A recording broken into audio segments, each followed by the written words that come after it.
chairman of Credit Suisse is apologizing to shareholders, saying he understands their bitterness and anger at the sudden takeover by rival bank UBS. The top managers, the CEO, the chairman of the board, have been publicly eating humble pie. They've said sorry on multiple occasions, but the shareholders, one after the other, have been standing up and saying, this is really, really bad. We weren't consulted. We've lost money.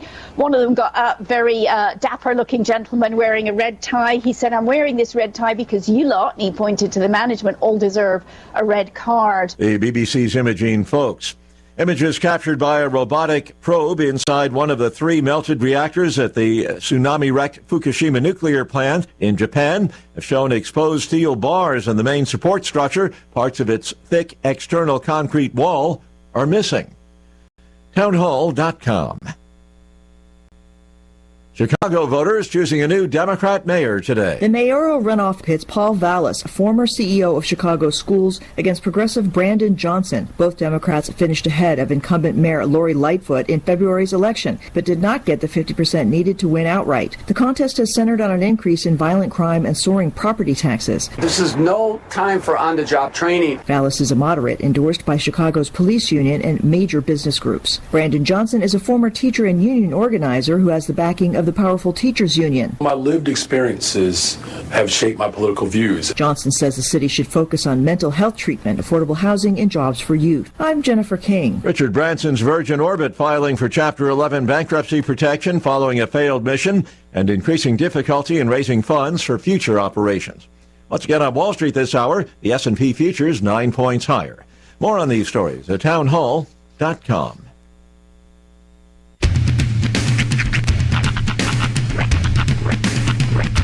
What in the wide world of sports is going on here? I promise you, whatever scum did this, not one man in this force will rest for 1 minute until he's behind bars. Now let's grab a bite to eat. Yeah, come on. I feel the hot wind on my shoulder and the touch of a world that is older. I hit the switch and check the number. I leave it on and then I slumber.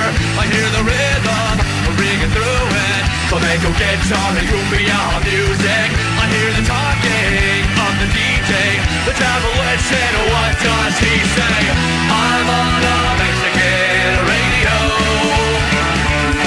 I'm on a Mexican radio. Broadcasting live from high atop the J.P. White Building in downtown Roswell, New Mexico. It's Mornings with Mike Winters on 106.5 Roswell's Talk FM. Is that what I sound like when I talk? Now, here's your host, Mike Winters. And good morning, one and all. Welcome to Mornings with Mike Winters. I am he. That would be me, Mike Winters. Happy Tuesday. Windy Tuesday. Already. Yeah, it's supposed to get pretty bad. We got red flag warning. So I'm not sure if I want to wear out my hairnet yet or leave it in. Yeah. Matter of factly, we're already in the red flag warning until 10 p.m. and in the high wind warning until 9 p.m. So, yeah, Grand. We could see gusting winds up to 65 miles per hour. I don't like Gus. Gus needs to back off. Gus needs to go back to Pollo Hermanos. Darn it, Gus. Well, happy Tuesday. Hope all of you are doing well. Yeah. I guess meant some people will be spending the day staring at their TVs on Trump Watch. It is hysterical to me that it's now being portrayed. Like they said, if it were, I heard one quote, if it weren't for those darn bone spurs, he'd have probably walked from Mar-a-Lago to New York City with a cross on his back. Well, he said it's very apropos that it's happening on Passover week. I didn't think about that. Exactly. Good Friday's coming. But oh God, I hate you sometimes. It made me laugh yesterday because while we're here doing the show, we have, of course, our little TVs in the studio. Right. And one of the TVs in here is on the Fox News app. Mm-hmm. It's an app, and so it's kind of a raw feed of Fox News. It's not like what you see on the channel. it's some of that, but then they'll have like their B reporters do stories, and it kind of when they're in commercial breaks on TV, you'll see like a we're in commercial, kind of thing. So anyway, when they're not directly playing off the TV, they usually have like little 3 shots, of different things going on around the country. And they had one shot going of nothing but staring at Trump's plane in Florida, sitting on the tarmac there in Florida. And it just sat there, and it was just a static shot of it sitting there. They just sat there all day waiting for it to take off. And then for their Shangri-La moment of it actually taking off yesterday afternoon. I don't know what, if that's like winning the sweepstakes for these guys or what, but I was like, y'all spent around all day to watch a plane take off. That's all you did. His Secret Service team, who they call the Shift, is incredibly stressed out right now because they had the option. He had the option to do this through Zoom. He chose to not take that option. He had the option to take the secret tunnels into the courthouse, to not take the public entrance up the stairs. He chose not to take that option. I don't blame him. Yeah, he wants to be as in front of the cameras as possible. Oh yeah, this is martyrdom. This is people what he's are doing. like, they don't want him to take a mugshot because they guarantee it's going to be used as his campaign photo, his True Socials profile pic. Yep. But it's just so. Day 2 of the festivities continue today. So get your popcorn and sit down and watch all the festivities on TV for those that get to do that today. The rest of you go about your day, live your lives, and do your thing. I'm just here for the memes. But it's quite entertaining to watch the people that cover this all day just scramble around. And how much wax do you think he puts on his head every morning? Because you're pound for pound, that's shiny. I'm staring at a very bald man and a very shiny head. Yeah, that's shine. There's like 3 different lights that are shining directly off of it. Mr. Clean's like, man, that's shiny. He's like, who's your guy? Yeah. I need to get your guy because your guy's better than my guy. But anyway, happy Tuesday. Yes. Enjoy the festivities that's going to be happening here. We do have a full slate for you today. Robert Sherman with the Walker Aviation Museum is going to join us here in just a few minutes, and he gives us an update what's happening at the museum. Talk a little history, too. Tells us what's new about what's old. Yes, there you go. In the 8 o'clock hour, about 8:15 or so, we're going to have the folks from Alien City Dragway join us. They got a weekend of racing coming out at the Dragway, a big weekend. They'll tell us a little more about it because I don't know all the ins and outs of drag racing. Just to make sure, the Dragway or the Speedway? Dragway. Okay. Alien City Dragway's got big. They have I don't know if it's like a circuit, like they were in Albuquerque, a month, and then they're here, and then they go to like Odessa, and then they'll be back here in June so I think it's like a circuit thing. I don't know. I don't know enough information about drag racing to know how the brackets are set up and the classes and all that, but they'll come in and tell us all that here next hour. And but big fun weekend out at the Dragway, and we'll talk about that with them here in about 8:15. And then in the 9 o'clock hour, around 9:15 or so, Kathy Lay with Keep Roswell Beautiful will join us. This Saturday is Roswell's big Arbor Day event. They're going to be giving away the tree saplings, and all that's going to be taking place out at Spring River Zoo parking lot. Are they doing a drive-by again? Yeah, I believe it's a drive-through event. Okay. They'll be giving away free saplings or seedlings on a first-come, first-served basis while supplies last between 9 a.m. and 11 a.m. this Saturday. And the seedlings are the type that are well acclimated to our climate. They're native to our area. Yeah.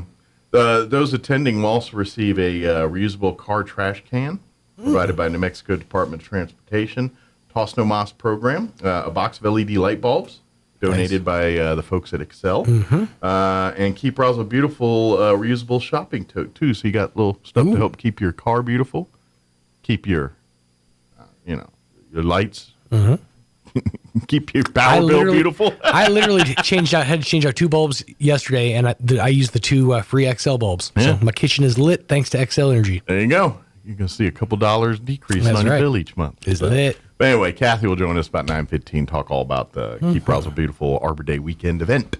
Plus, we'll have all of your other features, including the news of the local and national variety, Wall Street Business Update, local sports, and whatever else we can come up with for today's show. For brand listeners, let me say this without getting really inside baseball-y. So each of our radio stations has a computer, and it's a system that plays the music and plays the, and kind of tells when the commercials to play, when the music to play. We call it an automated system. Automator or an automation system, yes. So we recently flipped over to a new automation system on our country station. There's a few kinks, bugs, and things as the transition from one system to the other. Therefore, it's some things, computerly speaking, are creating havoc right now. So Sean is not doing a live show this morning. I'm not. He'll be back, hopefully, tomorrow with live show. It's never a good sign when your boss texts you a picture and then asks, "Can you solder?" That just came in? Sure can't. Well, solder on, soldier. I can wood burn, write a letter to you on a piece of wood. That'd be nice. Yeah, we had a wood burning kit when I was growing up. That was always fun. We had a calligraphy kit. Didn't know how to use it. My mom did. I didn't. She got all fancy.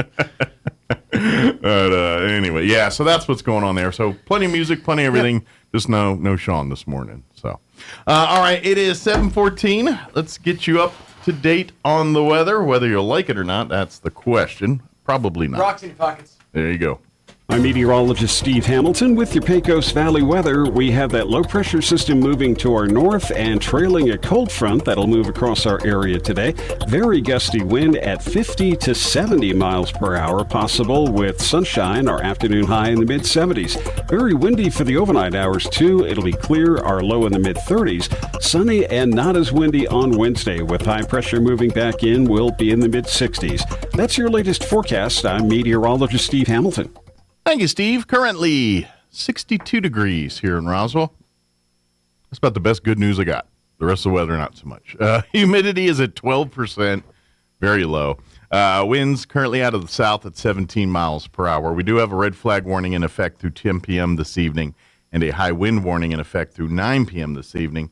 Expect areas of blowing dust this afternoon. Sunny and 74 today. Winds will be up out of the southwest. 20 to 30 this morning, increasing 35 to 40, gusting as high as 65 miles per hour later today. Tonight, mostly clear, overnight low of 33 degrees. Winds will remain a-blowing out of the west, 25 to 30, gusting as high as 45 miles per hour. We'll see those winds drop down 15 to 20 after midnight tonight. For Wednesday, sunny, highs of 65 expected tomorrow. Winds much calmer out of the northwest, 5 to 15 miles per hour. Tomorrow night, clear skies. Expect an overnight low of 34 degrees. Southeast winds 5 to 15 miles per hour. Free Thursday, sunny and 71. North winds 10 to 15 miles per hour. Friday, mostly sunny and 68. And for your Easter weekend, mostly sunny for Saturday and 77 for a high. Easter Sunday on Sunday, sunny and 86 for a high. So I think good weather for Easter festivities this weekend, I think. Hopefully the winds stay down. All right, it is 16 minutes after 7 o'clock. We're going to take a 3-minute commercial break. Then Robert Sherman with Walker Aviation Museum will join us on the other side. Don't go away. You're listening to Mornings with Mike Winters.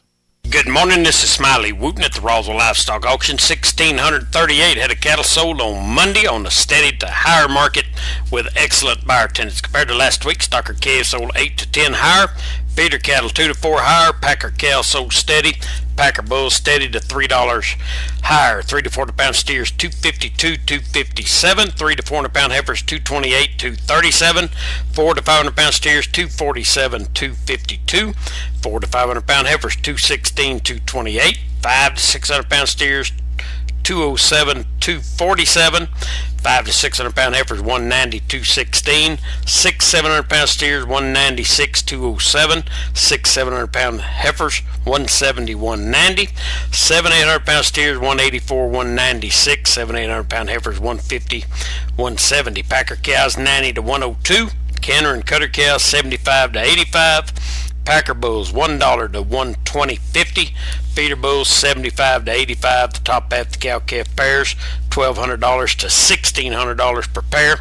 Top half of the bred cows $1,000 to $1,350 per head. Now remember, this is the top of the market, and prices range down from this according to quality, quantity, condition, and feel. Next week's sale will be on Tuesday in observance of Easter Sunday. The market is outstanding, so gather some cattle and give us a call. Happy Easter. This is Smiley Wooten, Roswell Livestock Auction. Listen, you want a pizza? You can get one of those anywhere. But if you want authentic, traditional, brick oven-style pizza, forget about it. There's only one place in town, our Pizza Center in Roswell. I'm talking about authentic pies using authentic ingredients, plus pasta, salads, wings, subs, burgers, and a whole menu chock full of your favorites. You can dine in or have it delivered up to 5 miles. Open Monday through Saturday, 11 a.m. to 10 p.m. at 505 North Main in Roswell, or check out RoswellPizzaCenter.com. And hey, mention you heard it on the radio and buy one pizza, get one free. Our Pizza Center, a taste of the old world, right here. Have you ever met a single person in your life that enjoys paying taxes? No, no one does. If you can't sleep at night because you have a huge problem with the IRS, I've got some free advice for you. This service is strictly limited to individuals that owe the IRS $10,000 or more in back taxes. And if you qualify, we can guarantee that you won't be writing a big fat check to the IRS, or our services cost you nothing. The first 100 people that call today will get a free tax consultation worth $500. Stop worrying about your IRS problem. We can help you, we promise. Call the tax doctor right now. I mean right now, to learn more. 800-817-2871. 800-817-2871. 800-817-2871. That's 800-817-2871. Here's a Mornings with Mike Winters fun fact. The catfish has over 27,000 taste buds. Do you think they prefer fried or blackened? Here's Mike Winters. And good morning. It is 20 minutes after 7 o'clock, and joining us in studio this morning from the Walker Aviation Museum, Robert Sherman back with us. Good morning, sir. Good morning, Mike. How are you doing today? I'm doing okay. Ready for Easter? Yeah, yes, I guess so. We're in my house. We're getting some new flooring put in. And, so my wife and I have our beds in mine. Ours in the the living room, dining room area. You got a little out of sorts. Yeah, a lot of our stuff is in temporary storage and stuff. We're ripping up all the carpet. Okay, so I'm guessing you're not hosting anybody this weekend. No, we're not having any parties at our house yet. Needless to say, you're like, can I get invited to someone's house? My kitchen's tore up too. But for folks not familiar, the Walker Aviation Museum is a museum. It's located in the air terminal there in the south end by... Yeah, it's been there since about 2010. Yeah. When they opened up. And it is there to, pay homage to the Air Force Base that called that south end of town home, Roswell Army Airfield, later Walker Air Force Base. Also, it also studies and shows the history of this area's role during the Cold War era with the intercontinental ballistic missiles and some of the silos that were home here in Roswell during the 60s and things like that too. Absolutely. So that's really what the focus of the museum. Plus the STEM aspect, the side now where they want to get young people in and teach them about STEM career fields and things in aviation and those related subjects. Yeah, basically, like our mission statement is to educate and inspire all generations concerning the history and legacy of Walker Air Force Base, and encourage our youth to explore careers in science, technology, engineering, and math with an emphasis on aviation. Yes, there you go. There you go. So that's basically just what you said. Yeah, that's the much more succeed, clearly put together statement. I gave you the nutshell, but yes. So if you've never been to the museum, I'd say you should make some time to come out and visit, check it out, and of course, certainly if you're any folks out there that love aviation or maybe are young folks with aspirations to get careers in the industry, it would probably behoove you to take a visit on down and talk to some of the folks and see what some opportunities might be ahead for you there. If you're a staff member or a student at Goddard High School and you go to school and you go, why are we walking down the stairs underground to get to the classrooms? Yeah. And you'd have to look back and say, well, when was this, high school built. Mm-hmm. It was built at a time when, Walker was one of the premier atomic bomb capable bomber bases until its closure in 67. Mm-hmm. And at one time, like in the early 60s, you had 12 Atlas missile silos surrounding Roswell. Yep. So talk about being a target. Yes. In case there was a Cold War kickoff, It does to a hot kind of war. paint a big bullseye. So they around thought, this we're going to area. build a high school. Why don't we just build one that's a bunker underground? So I mentioned that to a lot of people that are visiting, and they go, really? I hadn't thought about it, So that's... Actually, and it's kind of, growing up in the D.C. area, my high school also had the underground fallout shelter. It was a school built in the 60s, again. There you go. Yeah. So my high school years, I had some classes down in the bunker. Where Right. you had to go downstairs and go down the, just like you were talking about earlier. Yeah, it was, again, it was that Cold War era. And depending on when the building, it's like Artesia, that was at Yeso or whatever, the elementary school there in Artesia. I don't think it's an active school anymore. Oh, really? But it's the whole school's underground. Really? Yeah, I think it's, it was in like National Geographic, or it was in a major publication about 10 years ago. No kidding. Talking about that school there in Artesia. And again, it's all Cold War era. And I think at the time, I'm not sure what the school district does now, but at the time, I think it's just storage for the RASD. They store stuff there now. But yeah, back in the 60s, that was the elementary school. I went to school underground down there. I went to school at Mark Howell Elementary School, which is now just a storage thing up there in college. Okay. Yeah. That's pretty between, cool. I think, between Lee Street and Missouri, maybe. Okay. Yeah. Okay. Off of college, yeah. Yeah. Different how things are, I was within walking distance of the school there, But anyway, it's kind of, I don't know, my generation, Mm-hmm. speaking of my generation, whatever that is, we all walked to school or rode our bicycles to school. Sure.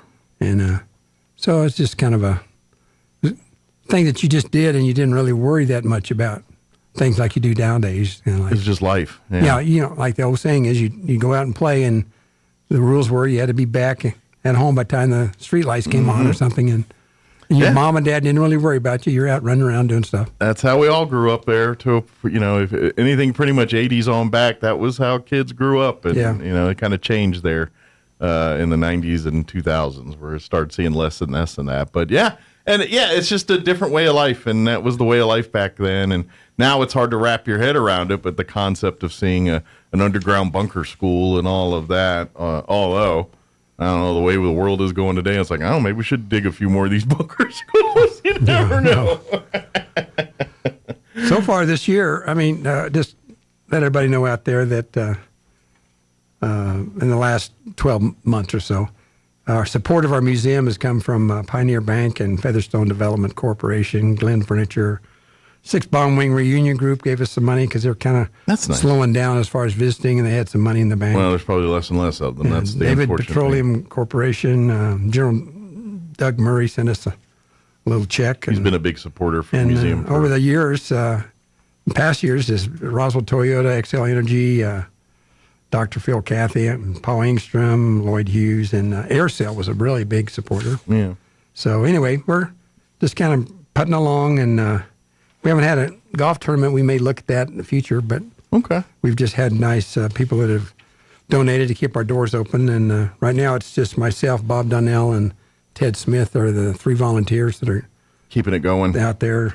And that's just it. Always looking for more people to, if you maybe you're retired or, you have time on your hands and you love aviation, maybe you served in the military, maybe didn't, doesn't really require that. Oh, no. But if you just have that interest in stuff, they're always looking for more volunteers to serve as docents or help with, the physical labor of maintaining and keeping these artifacts from the museum, and the displays and keeping all that going and providing more programs and things too. That's kind of what the volunteers do, create some of this stuff for the, STEM related and, even not just legwork, physically doing things, but applying for the grants and applying for the various different programs that the museum does provide for folks. XL's been very good about that. Matter of fact, we turned down applying for a grant because right now we're just struggling along with what we have. Mm-hmm. And I didn't feel like I want to draw money on something that we can't really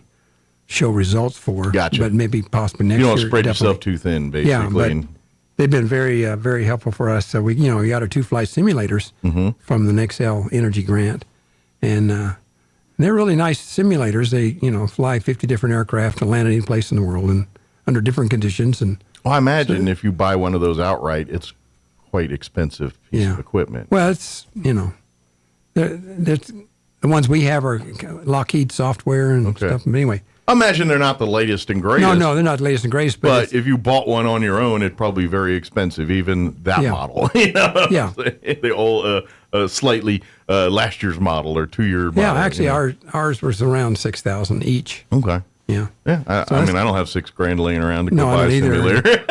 You can buy a nice TV and VCR and stuff, whatever. It's a lot less than $6,000. But to be honest, if there's young people out there, you spend enough time working and getting on, that's working towards your training to become a pilot if that's what your goals are. And they're talking about slowing down some of the airline stuff because of lack of air traffic control. Yeah. And that's one of the careers that we talk about when people come to visit us.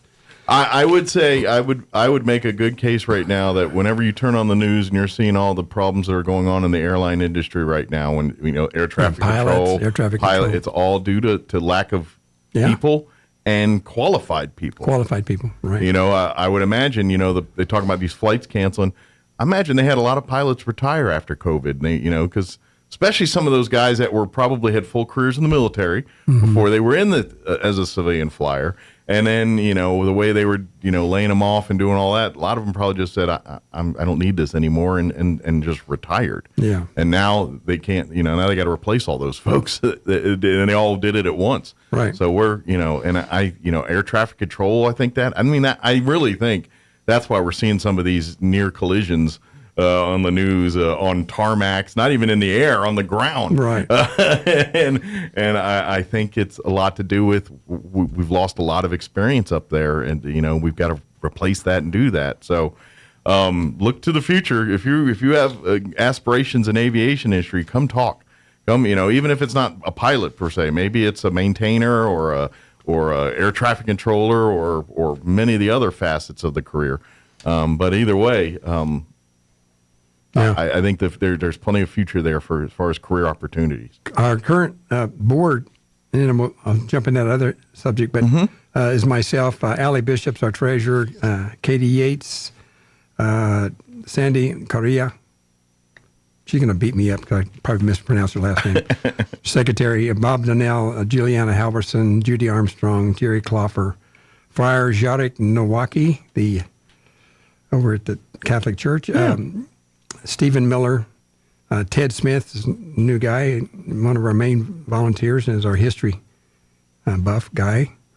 Well, we're all history buff guys, but he's really into He's extra buff. He's extra buff, yeah. Brigadier General Doug Murray's in absence, even though he's up in Colorado Springs. He wants to be part of it. And then our latest is, Doug Weissler, and Peggy Boland is looking at possibly joining our group. Oh, good. So, yeah. She's a big she's retired teacher. And you talk about science, her name goes up in lights. Of course, she runs the camp invention camp that we talk about here on the radio. That happens every summer at the church over here. And we hopefully had to back off because I think I was down with a bad cold or something. She's going to be bringing some of her, middle school kids out of the Catholic Church. Oh, cool. Over for a tour. And another thing that's going on right now, we have Faith Rue out of University High School. She's got 4 students that are studying to manage, various businesses, whether it's hotel, motels, museums, or whatever. So these 4 students are going to be coming at least once a week to kind of work at the museum as part of their classroom stuff. Okay, so they're kind of learning some of the day-to-day operations of the museum for their business class. I think they're coming today to get some photos taken to put it in their high school annual. Nice. Just, show them. So they're going to probably, I'm guessing they spend time learning how a nonprofit operates, how a for-profit operates, and so they're probably learning a lot of the aspects of And just the ins and outs and mechanics of opening up the museum, greeting people coming in and talking to them. And, rather than just sitting there, you want to get up and if they don't know much of the history of Roswell, you can kind of say that and get them interested in talk about various things, just like I did initially when we started talking about. Yeah. Well, are you familiar with Goddard High School? And maybe half of them are, half of them aren't. Yeah. I say, well, you ever wonder why that was?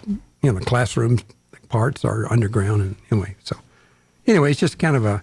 Well, if you get the hobby, or at least maybe gets them bit with the bug, and now Sure. they're the ones that are maybe volunteering at the museum in 20, 30 years from now. One of the big things, and people out there listening on the radio, if they go to our website, wafbmuseum.org, and you can get that on your iPhone or on a computer, and then you just go up in the upper right-hand corner and click on Education, and then the first thing that comes up is our program that we have out there. Okay. That bring ideally 8 kids at a time for about 3 hours. 2.5, 3 hours, and we kind of walk out to the fence line, show them the airplane, talk about the industry that's there in Roswell, and give them a little history of the base from like 41 up through 67, talk about the Atlas missiles, stuff like that. And then we break them up, and half of them go over and they fly the flight simulators. Okay. Pilot, co-pilot type thing, then they trade off. And then the other 4 folks or 6, depends how many people we have there, but we show them our things on different careers that they may run into.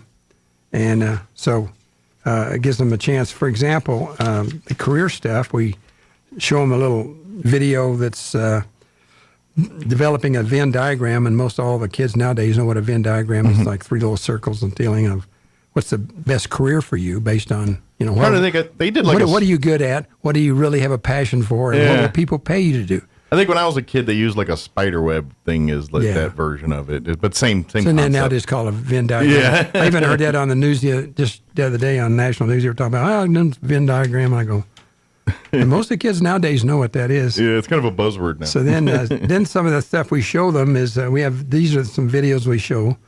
Careers in Aviation, Eastern New Mexico University Roswell Aviation Maintenance Technician Program, a day in the life of a wind turbine engineer, Crumlin Auto Group and Eastern New Mexico University Roswell Auto Mechanic Program here in Roswell, the Energy Careers and Career Cluster Industry video series on some energy careers, oil well workers, what does a registered nurse do, and then some Air Force ones that are really short, but Air Force Aerospace Ground Equipment, U.S. Air Force Air Traffic Control, Electronic Principles, and U.S. Air Force Geospatial Intelligence.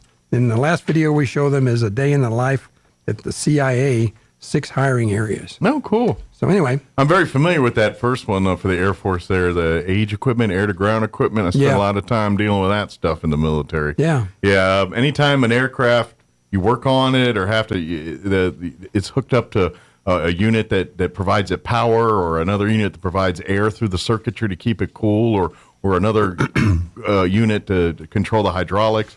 And that's what all that age stuff is, air-to-ground equipment. So that's a whole... There's people in the military that do nothing but work on that stuff all day and deliver. I was a user of it. I didn't work on it. But, yeah, and so that's pretty cool. So you're really learning other aspects of the industry that really have nothing to do with sitting in a cockpit flying. It's kind of neat. I like that. So a lot of people don't understand that. They think of maybe...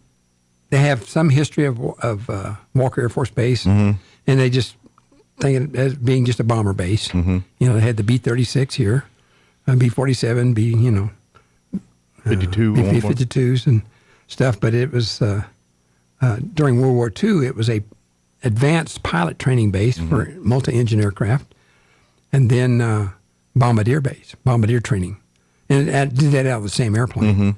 So. They had around 14,000 people who were trained during World War II here to be either advanced pilot training or through the bombardier program. Yeah. And I imagine, obviously as we were gearing up for war, they were drafted and they were, there was thousands of people coming through those doors. Oh, yeah. Either part of bomb crews or, as part of the maintenance of these aircraft and all that, all of that, because for all the people you got to train, you got to have the same people there that run the equipment, work the equipment, and everything else.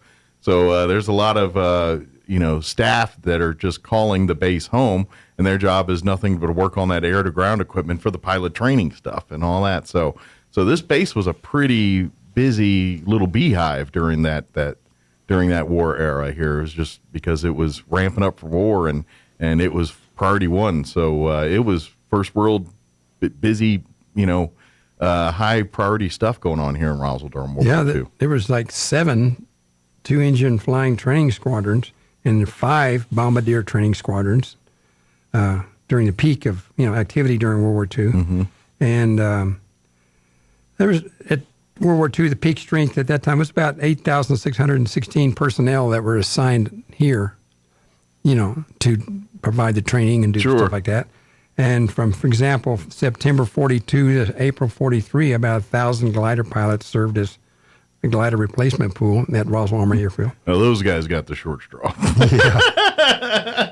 Here's an airplane, but by the way, no engineers. Yeah, it worked. It did some great things during World War II, but there was a lot. There's some people that lost their lives that didn't need to because those glider pilot programs. Yeah. They were pretty shaky. March to April 1943, 42 Chinese pilots were trained with the B-25 at Roswell Army Airfield.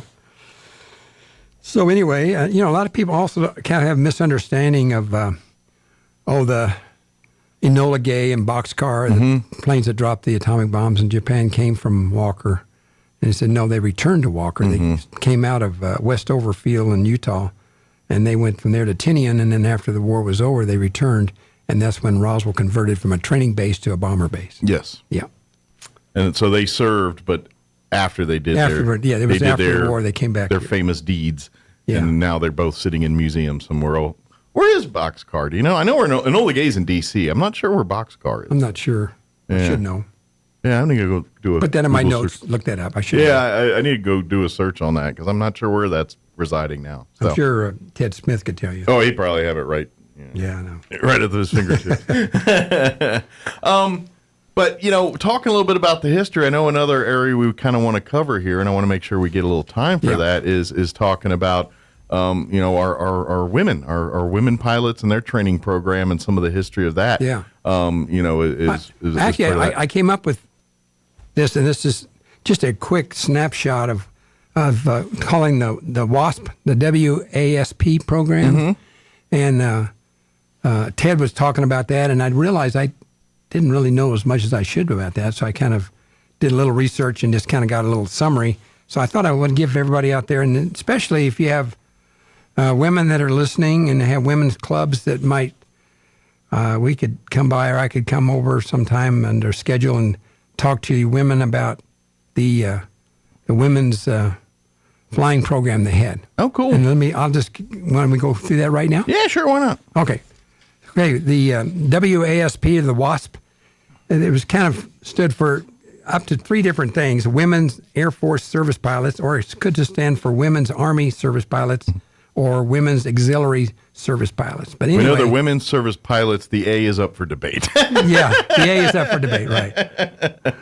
They were members, they were actually United States federal civil employees. They were not military at the time.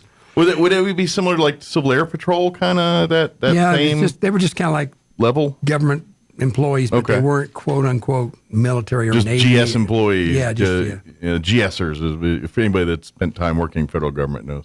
Yeah, they became trained pilots that tested ferried aircraft and trained other pilots.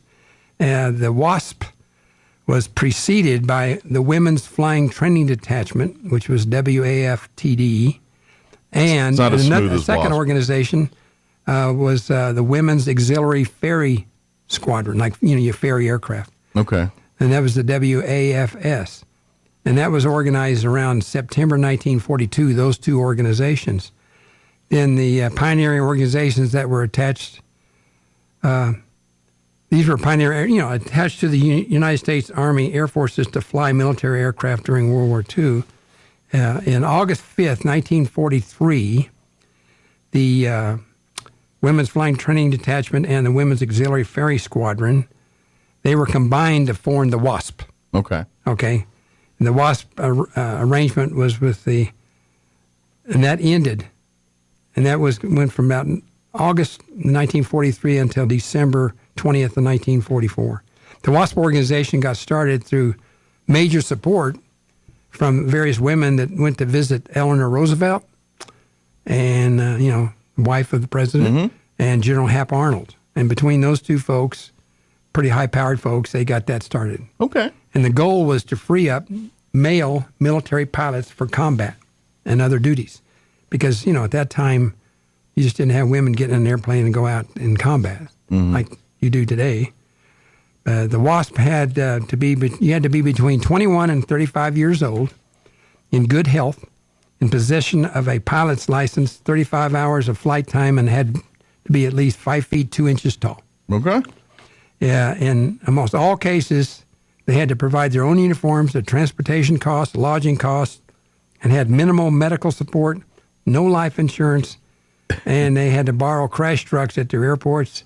And if you got killed, your family had to take care of your body. And jeez, they didn't get they didn't get anything taken care of, did they? Jeez. No, and part of the reason you talk about this is some of the misconceptions or prejudice.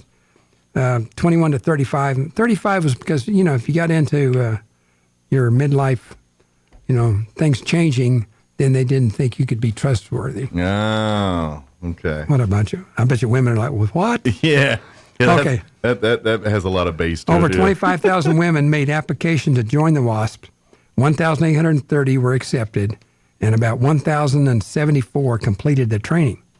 During the training, they spent about 12 hours a day on the airfield, and by graduation, they had 560 hours of ground school, 210 hours of flight time.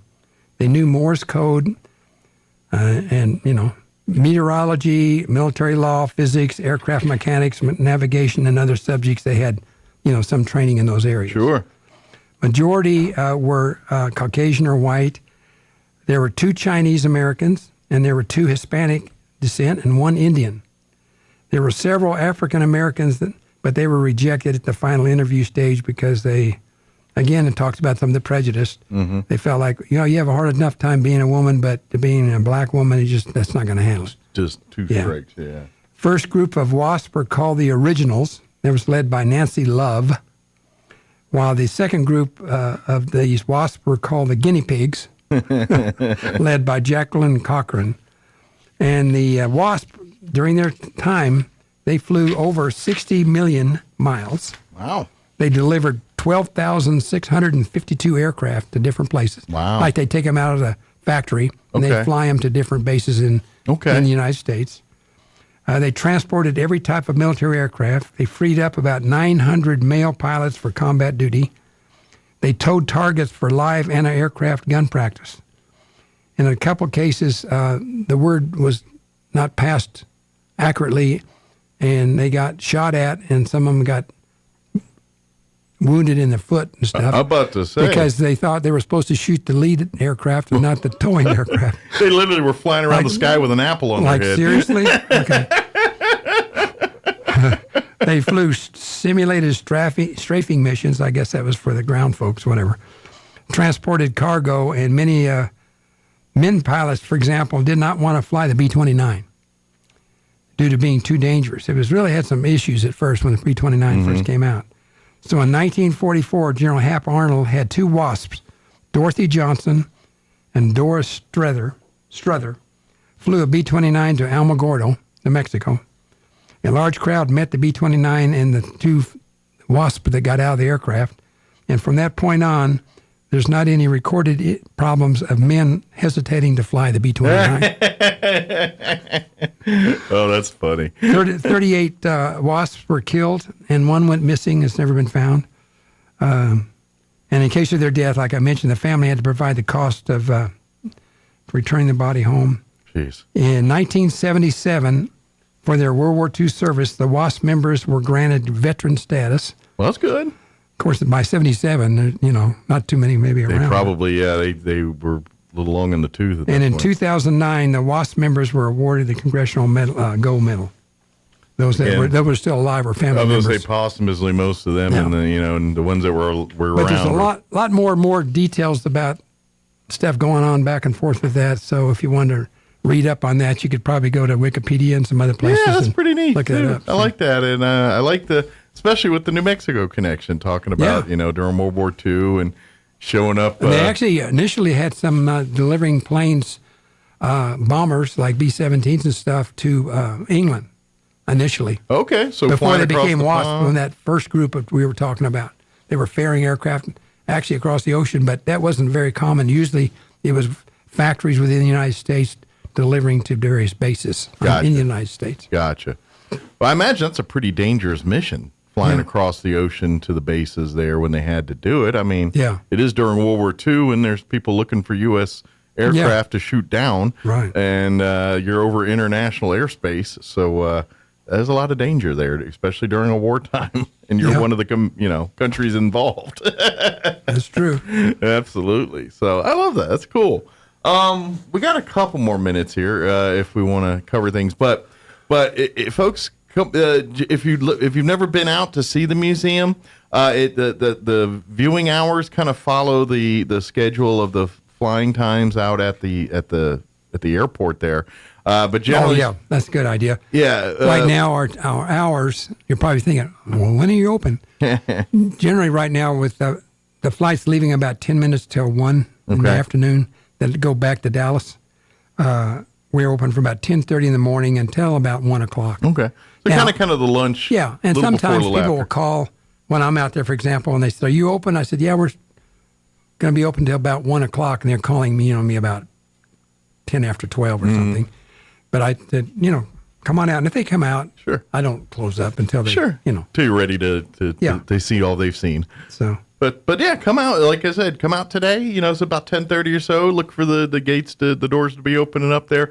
If you go to the terminal, the airport terminal, go through the main entrance, the one in the middle. Right. You go right through there, and basically we're about 40 or 50 feet from the TSA inspection check-in area. Yeah, you can't miss it. It's all right there. And come and see the museum. If you'd love to be more involved in helping out, they loved it. They're always looking for volunteers, like you said. The board meets, always looking for new members to be a part of the board, and some fresh ideas and fresh faces to be a part of that.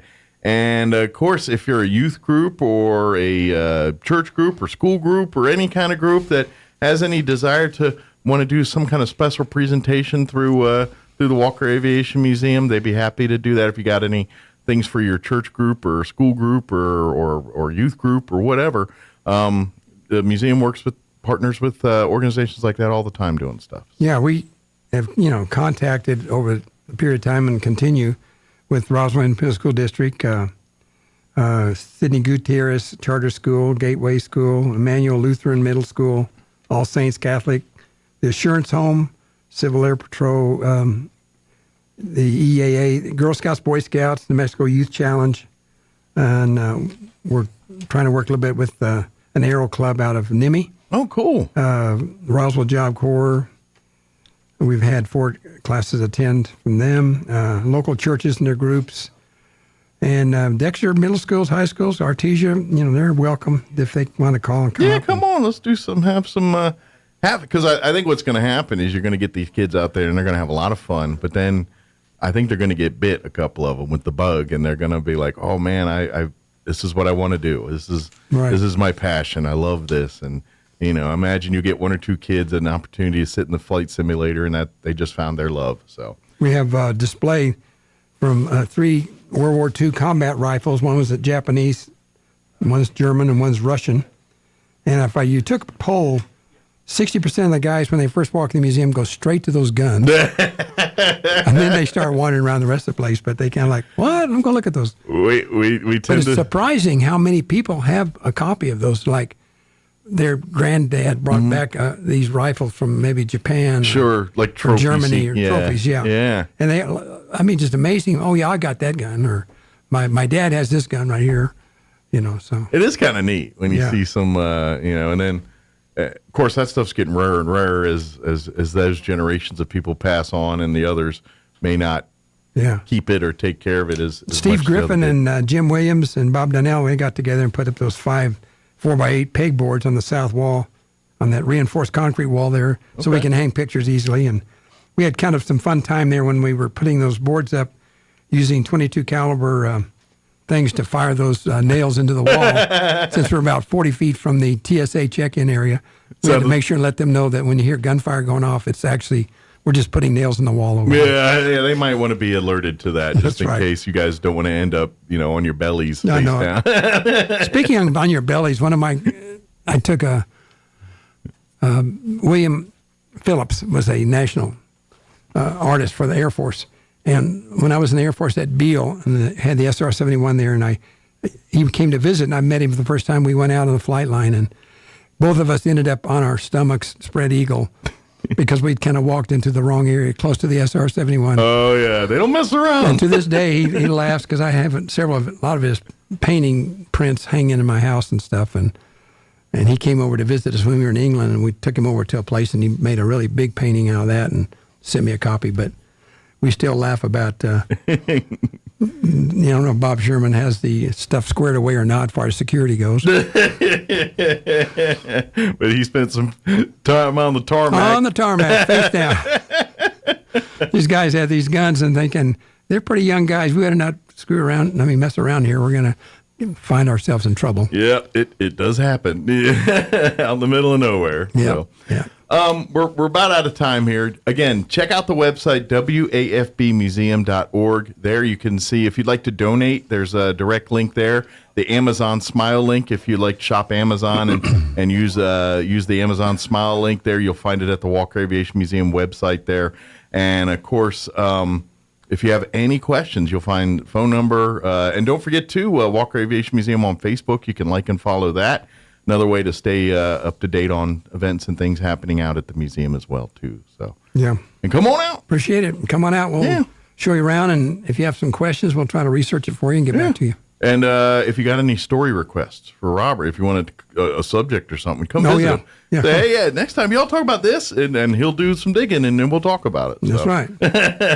And women out there want a little briefing on WASP, I'll try to,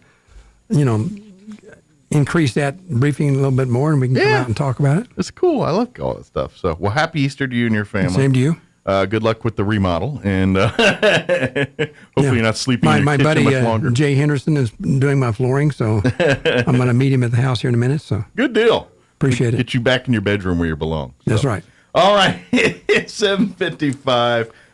Let's pause for news and a quick break before, more news. Don't go away. Now for your Pecos Valley news update. I'm Jared Sorello. A half-block section of West 5th Street, immediately off North Main Street in Roswell, will be closed to traffic Wednesday. The closure from 6 a.m. to 5 p.m. The closure will be between North Main Street and the alleyway between North Main and North Richardson. The closure is happening to accommodate a work crew and equipment related to building maintenance on the roof of the SunWest Center on the corner of North Main and West 5th Streets. Recreational cannabis consumers bought just over $300 million in pot in New Mexico since sales without a prescription were legalized 1 year ago. That's according to the State Cannabis Control Division. The New Mexico legalized recreational marijuana April 1st, 2022, and brought sales to the doorstep of Texas, the largest prohibition state. Further legalization efforts stumbled last month as voters in Oklahoma rejected a ballot measure that would have made the state the 22nd in the United States to legalize recreational marijuana.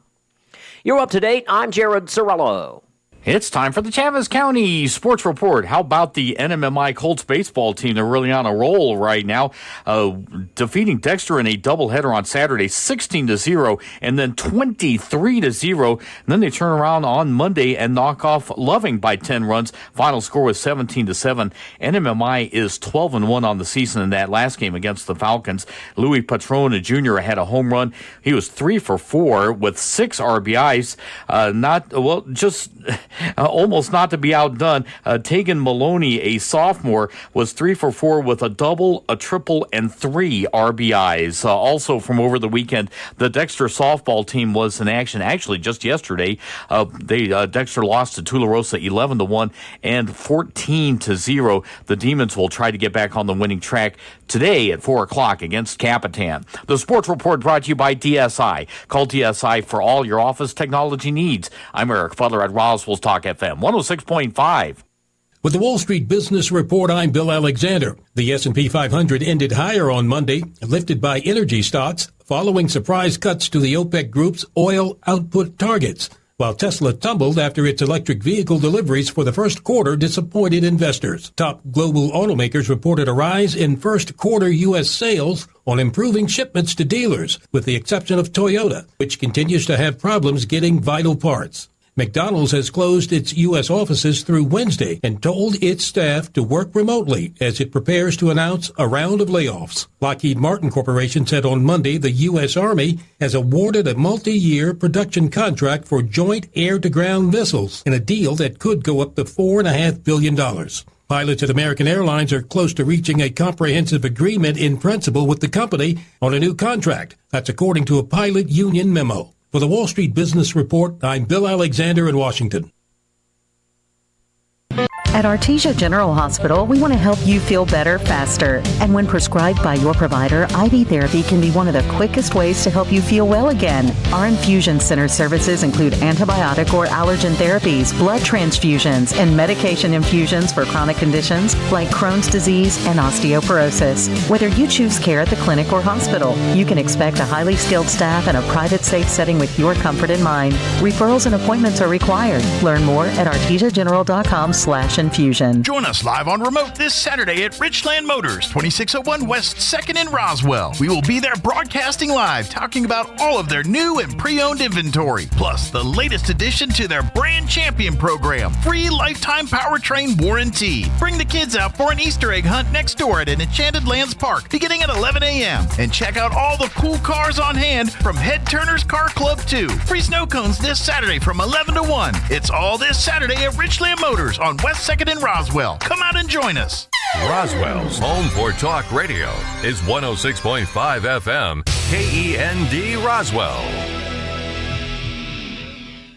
And we're closing in on 8 o'clock. Town Hall News coming up next. We'll be back on the other side talking Alien City Dragway. Big race going on this weekend. That's up next hour.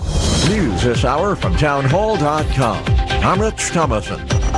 An eventful day in the life of the nation. Former President Trump to be arraigned later today in New York City. I think there will be a typical processing, which does not take long. 20 or 30 minutes, according to Trump attorney Joe Tacopina on ABC's Good Morning America. White House correspondent Greg Clugston at the Manhattan courthouse. Donald Trump's courtroom appearance will be unprecedented in American history, a sitting or former president facing criminal charges. He spent the night at his Trump Tower and will travel downtown to the Manhattan Criminal Courthouse, where he will surrender to authorities. After the booking process is over, Trump intends to plead not guilty when he stands before a judge as a criminal defendant.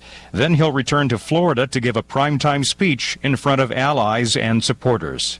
Greg Clugston, New York. NATO has gained a new member today. The Finnish flag will be raised outside NATO's headquarters for the first time, joining the 30 others. The head of the alliance, Jens Stoltenberg, has described it as a good day for Finland and for NATO. He's also expressed confidence that Sweden, which applied to join at the same time, will soon be a member too. The BBC's Jonathan Beale. There is another weather heads up for a wide swath of the Midwest and the South.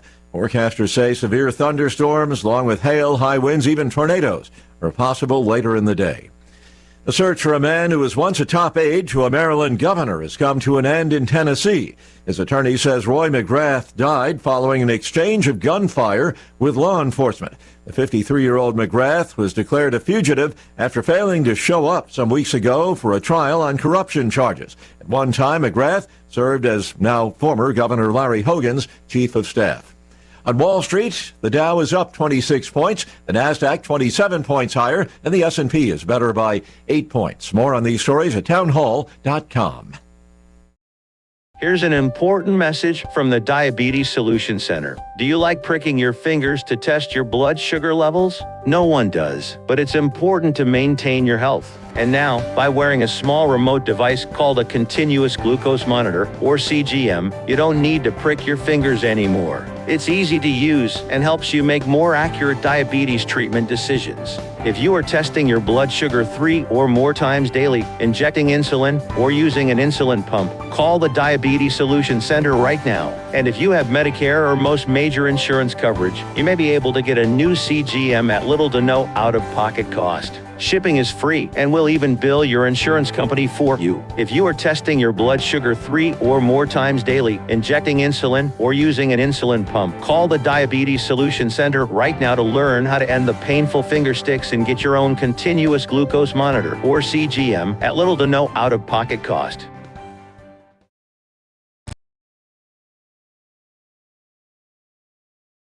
Killing at least one person, injuring dozens of others, many of them seriously hurt. At least 2 carriages came to rest in a field next to the tracks after the accident in the early hours of Tuesday.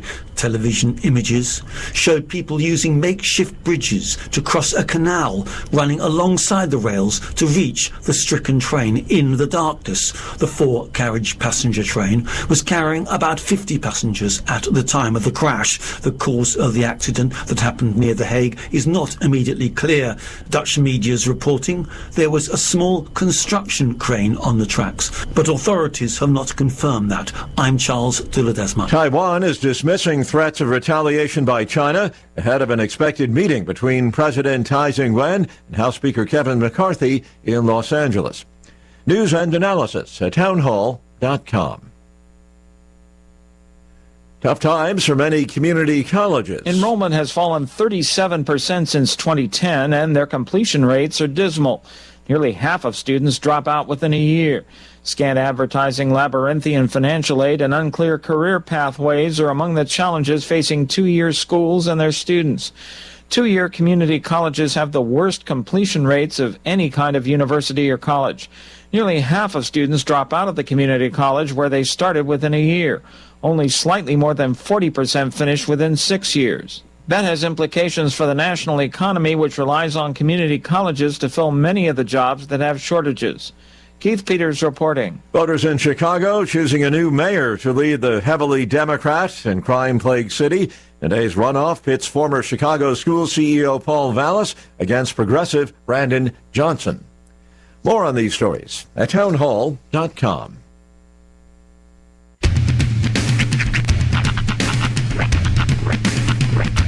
What in the wide, wide world of sports is going on here?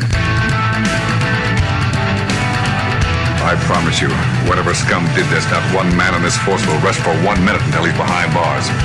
Now let's grab a bite to eat. Yeah, come on. I feel the hot wind on my shoulder and the touch of a world that is older. I hit the switch and check the number.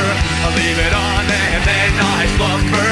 I hear the rhythm ringing through it. Flamenco guitar and cumbia music. I hear the talking of the DJ. The travel listen, what does he say? I'm on a Mexican radio. I'm on a Mexican radio. Broadcasting live from high atop the J.P. White Building in downtown Roswell, New Mexico. It's Mornings with Mike Winters on 106.5 Roswell's Talk FM. Is that what I sound like when I talk? Now, here's your host, Mike Winters. And good morning. It is 6 minutes after 8 o'clock. Welcome to hour number 2. The deuce of Mornings with Mike Winters right here on 106.5 Roswell's Talk FM. Happy Tuesday. Wish the weather was nicer. Well, I can give you the good part. It's going to be warm. 70s today. Neat. Enjoy it. Yeah. Not like 86 like yesterday where it was just miserable. It wasn't like hot, but it was just like not pleasant. Yesterday was the perfect, like, I've never been to a hair salon. Like, I mean, I've got my hair cut, but like not, like the old school beauty parlors where they had the big hair dryer jobbers with the beehive looking things. I've never been in one of those, but I imagine yesterday was like being in one. Right. Like if you ever wanted to experience being in one without being in one, just walk around Roswell. I feel like that was kind of. I'm not gonna lie. The kid in me always wanted to try one. Like when I go to the salon with like my grandma or my mom or aunts or whatever, I always wanted to try it. Well, you might need to sweet talk the Historical Society, but if you ever go into the J.P. White home, the Historical Society, they're I think it's on the second floor now. I don't remember. It was like when I mean it was second floor in the back. They got one of those old like I don't know if it's from the 20s or what it's from. No, it's from before that. But it looks like an archaic torture device. That lets you know the white family were a family of privilege. They didn't have to go out to get their behinds. I'm seeing that thing. It's like, please don't put me in there. I will be better. I promise. Does it still? I would be curious to find out if it still functions. Well, I'm not the guinea pig that's going to try that sucker out. Is it supposed to smoke like that? It's gas powered. But is your head hot? Hot and less damp. Yeah, well, you got me there. Exactly. You got me there, Prudence. Yeah. So, but So enjoy today's wind. Good news is, I think it's today. Like after today, it's supposed to be kind of like 10, 15 mile an hour winds for the next several days. Right. And I think, which Rob here's pretty happy about, I think this weekend the weather will be just fine and dandy. 70s. I think we might even get 80s on Easter Sunday, but 70s for Friday, Saturday. Yep. So, which Rob is very happy about, because we're gonna here in just a few minutes. Rob's gonna join us and talk the big racing weekend out at Alien City Dragway. Is if I think Rob and I have been talking. I'm thinking if you haven't been out there in a few years, you're going to be like, wow, there's a lot of people out here this weekend. It's going to be an action-packed weekend of 2 days of racing going on. They've been making improvements, been making changes, and it's been an ever-growing sport around here. And I got to tell you this, it's going to be one of those that's going to keep growing for years to come too. I always picture they probably going to think that's not a joke. That's what we do.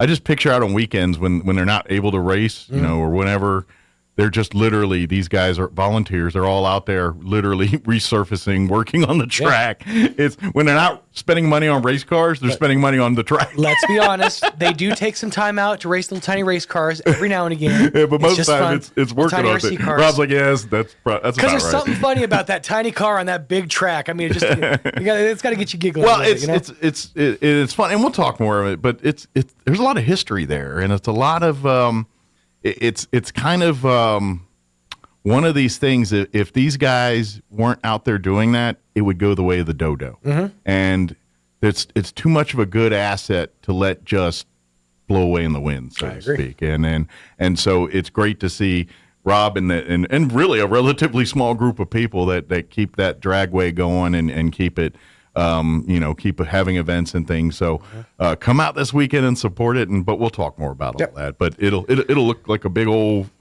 festival going on out there this weekend. So we'll talk about the drag races this weekend. Later on in the hour, we'll get you up to date with the news of the local variety and whatever else we can come up with for this hour of the show. I have a little tiny surprise I want to show you next hour. I'm going to tease it now. So be thinking about it for next hour. Don't worry, I'm not going to make that could go in a lot of directions. I'm not going to make you eat anything funky. And in accordance with Megan's Law, I'm not going to show you anything weird. Okay. But am I going to need counseling after this? I'm going to give you a little blast from your past. I might need counseling. You might actually need some counseling after this. This might jog something loose. Do you remember your time in jail? Come on, I'm not kidding. Remember the incarceration? That's right. Come on in, Tyrone. Remember the show This Was Your Life, and they get old people for your pad. He's about to bust him. You're a parole officer. Mike, do you recognize this voice? Let me have your cocktail free. Here's your mugger. Tyrone? Here's your cellmate. Yo, Bunky. Well, I wait with bated breath. Yeah, indeed. As one's breath should be. Yes. Mm-hmm. All right, it is 11 minutes after 8 o'clock. Let's go ahead and get the hour started. Let's take a look at your weather. Like I said, it's going to be warm. I'm meteorologist Steve Hamilton with your Pecos Valley weather. We have that low pressure system moving to our north and trailing a cold front that'll move across our area today. Very gusty wind at 50 to 70 miles per hour possible with sunshine, our afternoon high in the mid 70s. Very windy for the overnight hours too. It'll be clear, our low in the mid 30s. Sunny and not as windy on Wednesday with high pressure moving back in. We'll be in the mid 60s. That's your latest forecast. I'm meteorologist Steve Hamilton. Thank you, Steve. Currently 63 here in Roswell. Humidity is at 13%. I think it went up 1% since it's actually more humid than it was an hour ago.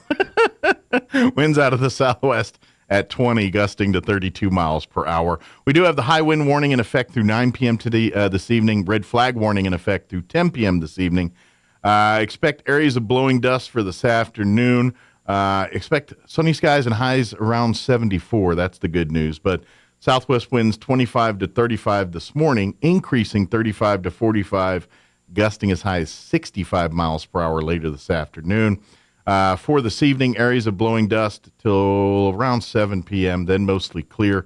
Overnight low of 33 degrees. Winds will remain up out of the southwest 25 to 35, gusting as high as 50 miles per hour. After midnight, winds will drop down 15 to 25.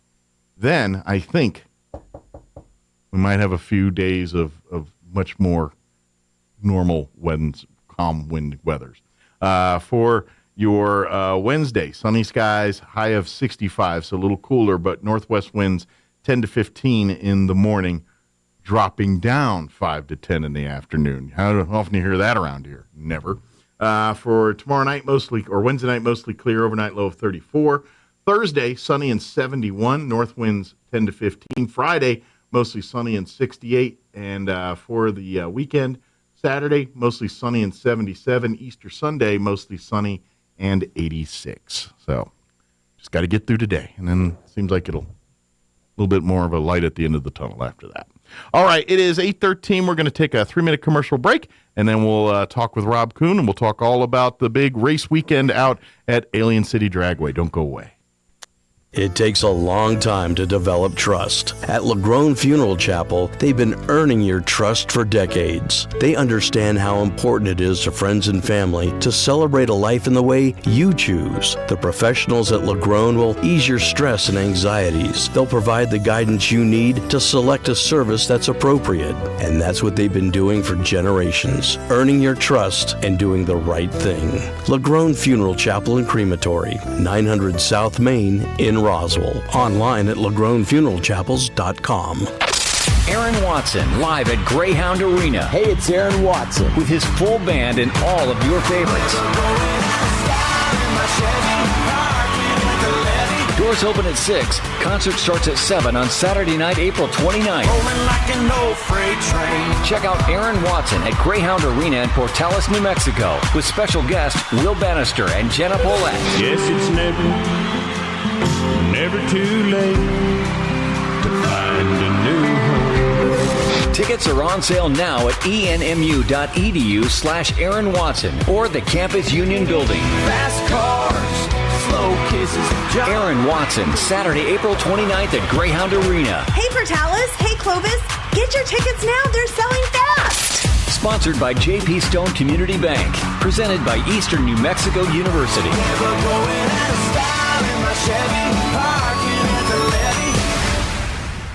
Seems like the whole town is talking about Roswell Ford's mobile service van. Apparently people really like the idea of getting routine maintenance and minor service done at work or at home instead of bringing it in. And that's just the kind of thinking that keeps people coming back to Roswell Ford. From sales to service, our whole philosophy is about making things hassle-free. If you've driven by Roswell Ford lately, you've probably noticed that our supply of brand new Fords is getting bigger every day, and our selection of pre-owned vehicles is the largest in southeastern New Mexico, and each one comes with a 3-day money-back guarantee. So it only makes sense to begin your car shopping at Roswell Ford. And if you have a really nice car or truck you want to sell, just bring it by and we'll look it over and make you an offer on the spot. Life may be filled with hassles, but not when you're doing business with Roswell Ford. So come join the Tailgate Nation and see for yourself what everyone's talking about.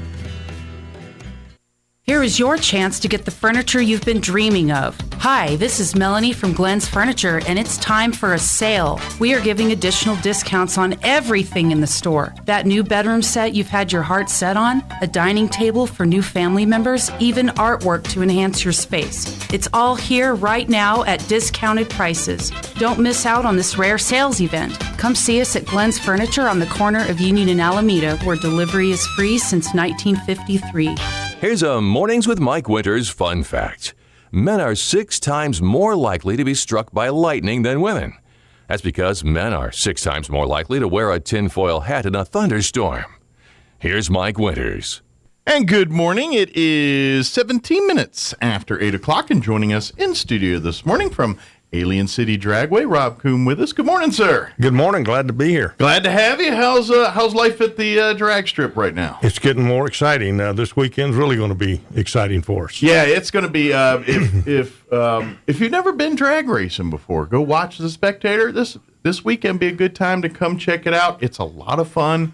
I ain't gonna lie, it's loud. If you're hearing sensitive, you might want to keep some earmuffs handy because you hang around engines long enough, you do get a little hard of hearing. But it's a lot of fun and it's exciting and it's really cool to see just the races. And the part that I love about it, and I know I'm rambling here, but is the fact that out at the dragway, you literally can walk through the pits, talk to the drivers, talk to the crews, and if you have questions, and if you don't catch them at a time they're busy trying to do something, they love sharing that kind of stuff with you and sharing the passion of the sport with you, and so not too many sports do you get behind the scenes and talk to the participants and things, and that's what I really like about these events. Yeah.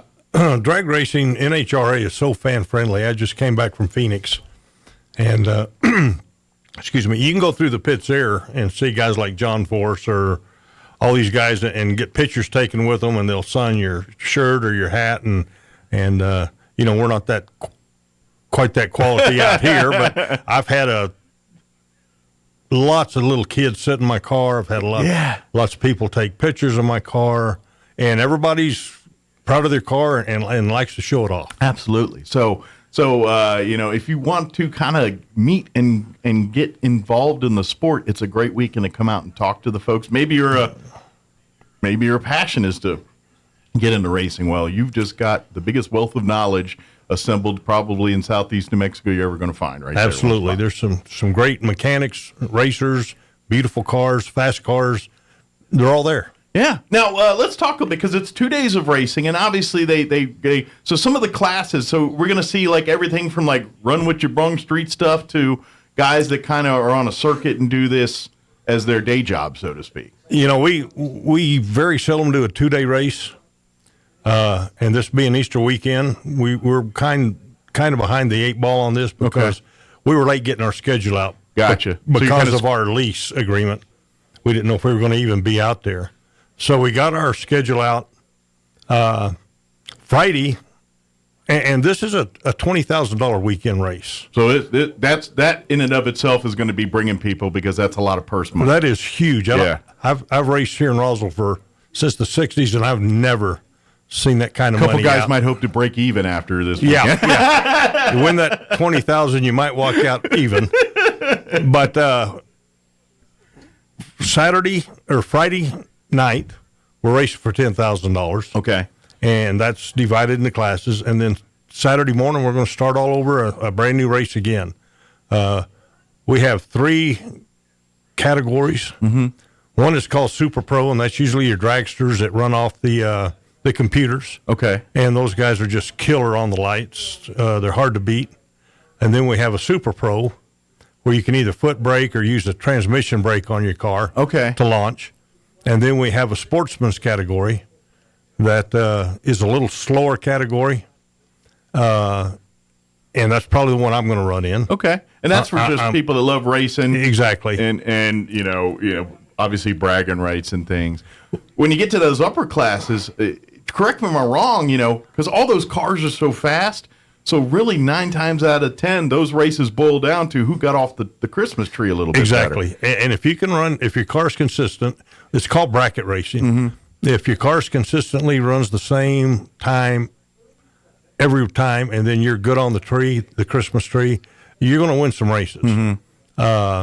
We're giving away $10,000 on Friday. I'm sorry. Gates open at 4:30. Okay. Track will go hot at 5:30. Okay. $6,000 to win.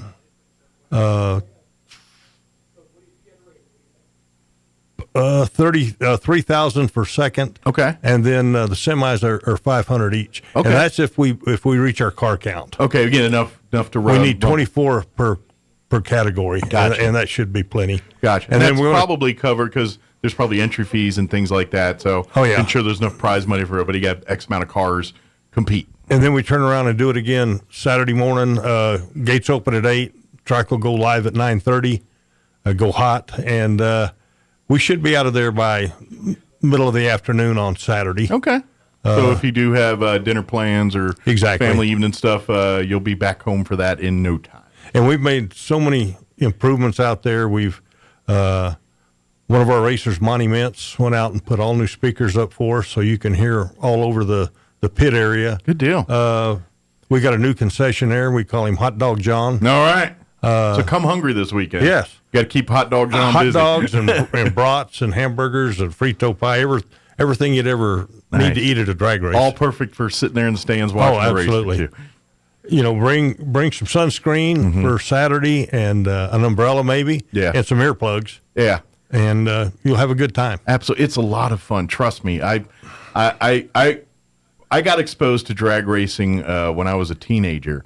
I had a good friend in school. His dad raced on weekends. His dad, he had an old Vega at first that he used to run, and then a little later he stepped up to a nice 68 Camaro that was real. But he used to run for years, and I used to go with him on certain race weekends and hang out in the pits and work, and do the whole thing with him. And it is so much fun watching because you get everything. And the cool part about it is, sure, they're racing. It's competitive, and, there's a lot of, but it's a family. It really is. If some guy's like, dude, I got a part broke, can you help me out? There's another guy right there to help work on it with him. Or, if somebody's trying to scramble to get ready for a race, others will step up and help. It's really a, yes, it's fast, competitive, but at the same time, it is a family, and it acts just like. Yeah, I don't know how many times I've went over and borrowed a tool or lent out a tool. I leave all my tools out. I don't worry about somebody stealing them or walking off with them. It's a big family out there. If I got it and you need it, you can have it. Yeah. And that's the attitude out there. And that exactly. And I think that's just that mindset across the board, just because, this was back east. I got this. It's the same mindset. It's the same caliber of people. You know what I mean? Same cut of the jib there a little bit. Well, they're, NHRA is the biggest sanctioning body in drag racing. Actually, in all of motorsports. We're losing some of our tracks.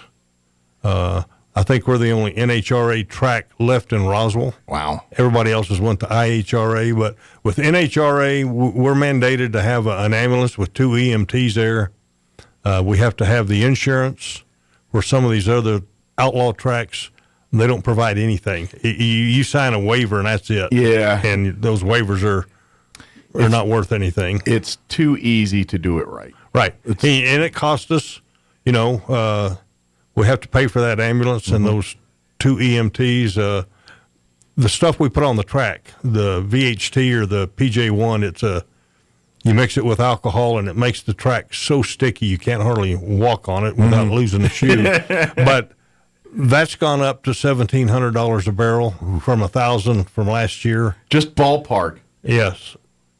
How many barrels are you going to go through on a weekend event like this? Well, actually, we only go through a barrel about every 2 races, maybe 3 races. We can dilute it with alcohol, but it's $1,700 a barrel. It gets pretty expensive. And there's a lot of races going on. If you get a couple, that's and also on that we have to pay insurance because that's the environmentalists have found out. There's a tiny little chemical in there that. I guess could cause cancer if it gets in the water system. I don't know. Okay. But we have to pay a tremendous amount of insurance just to put that down. It's like $400 a month. Wow. Insurance because of this sticky we put down. And, we spread about an inch off the track, so it ain't going anywhere. Right. And we're not under any watershed.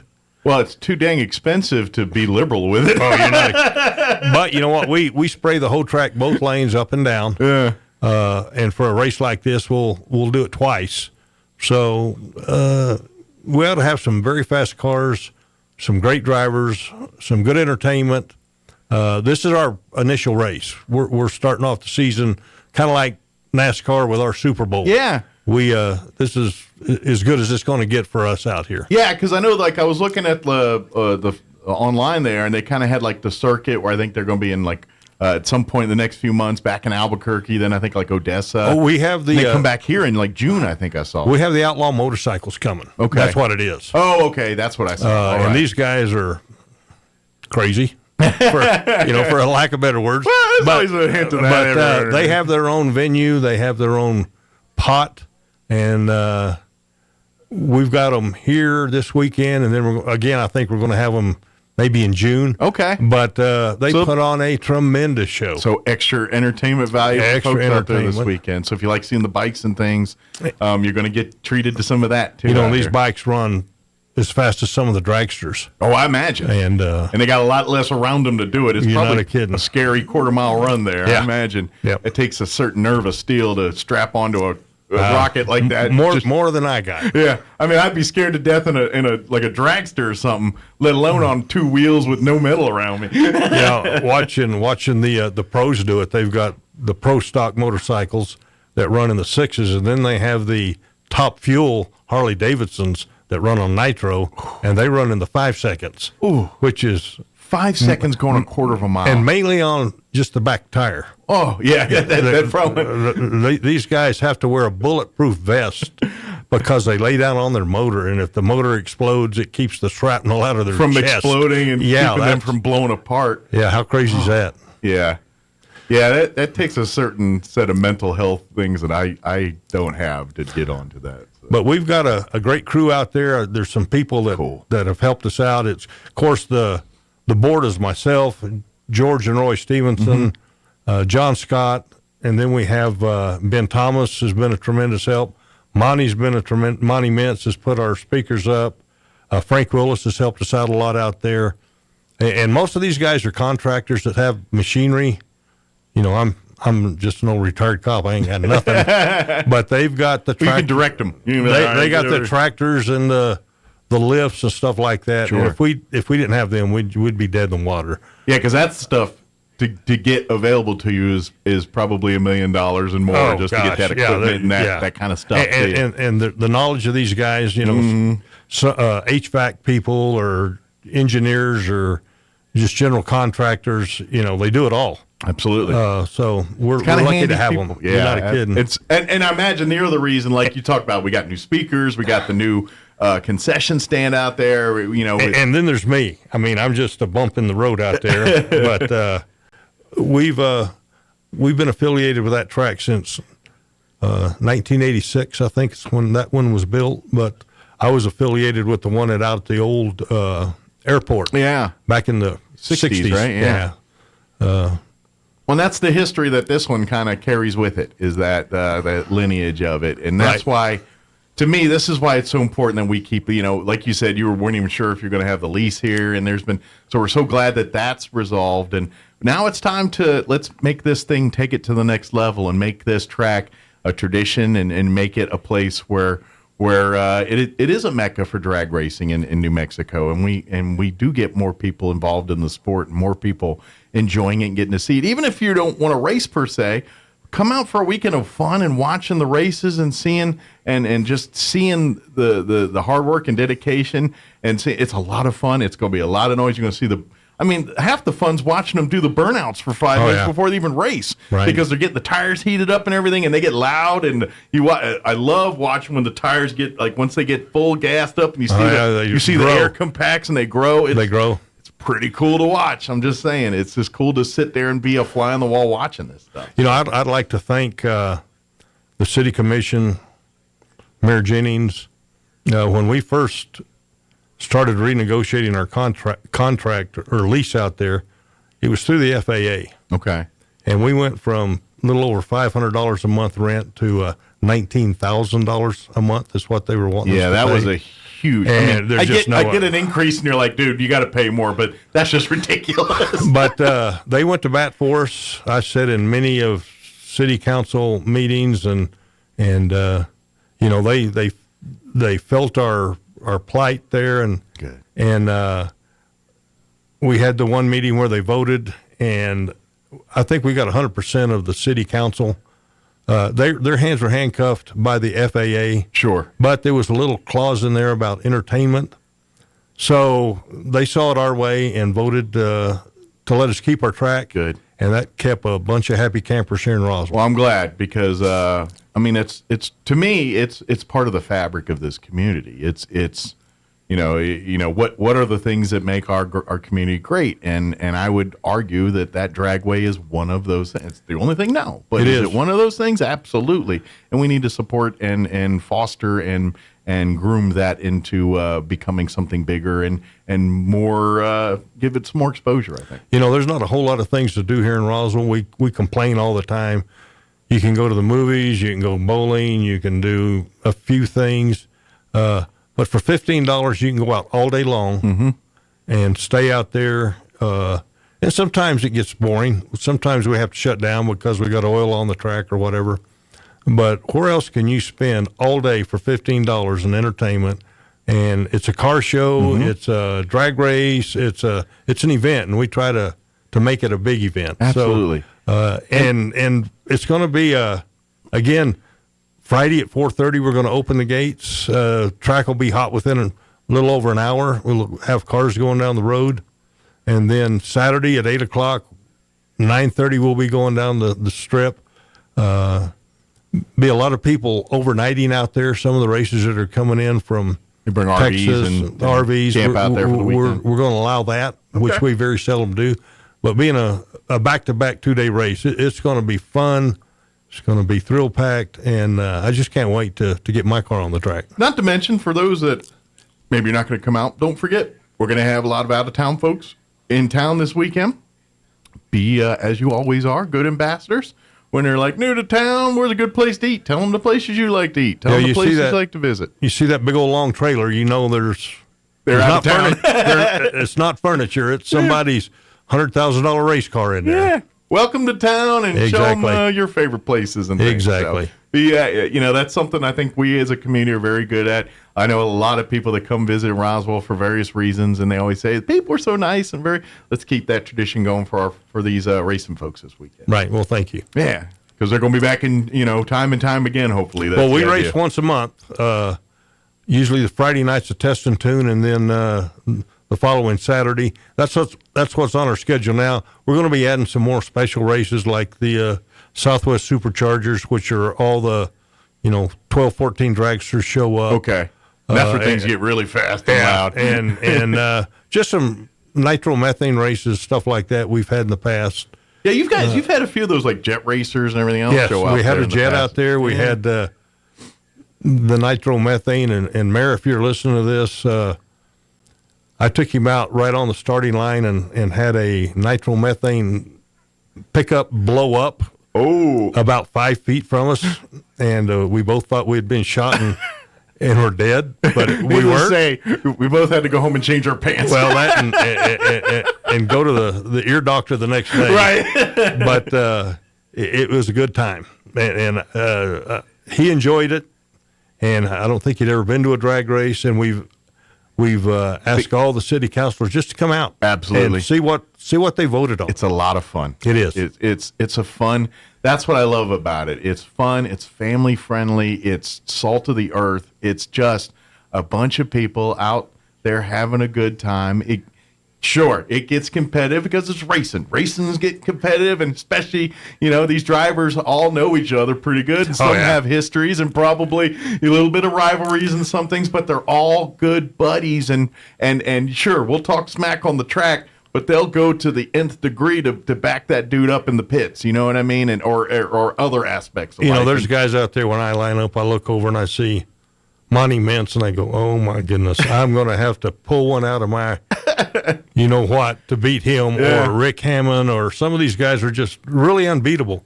And if you do beat them, you got to pat yourself on the back because you beat the best drivers out there. Well, and it's kind of like football. Any given Sunday, that's right. Hey, some days the gods are shining on you and not them. It's just back in November, I had one of those nights where my car was running right on the money, and I was pulling off some great lights and ended up getting beat in the finals, but I made it to the finals and beat some cars I didn't think I could even be in the same ballpark with, and put them on the trailer. And that's a good feeling. Absolutely. All the stars lined up, and hopefully that'll happen to me again a few times. Free dinners at least when you do that kind of stuff? It's like, hey, you owe me dinner after I just whooped you like that.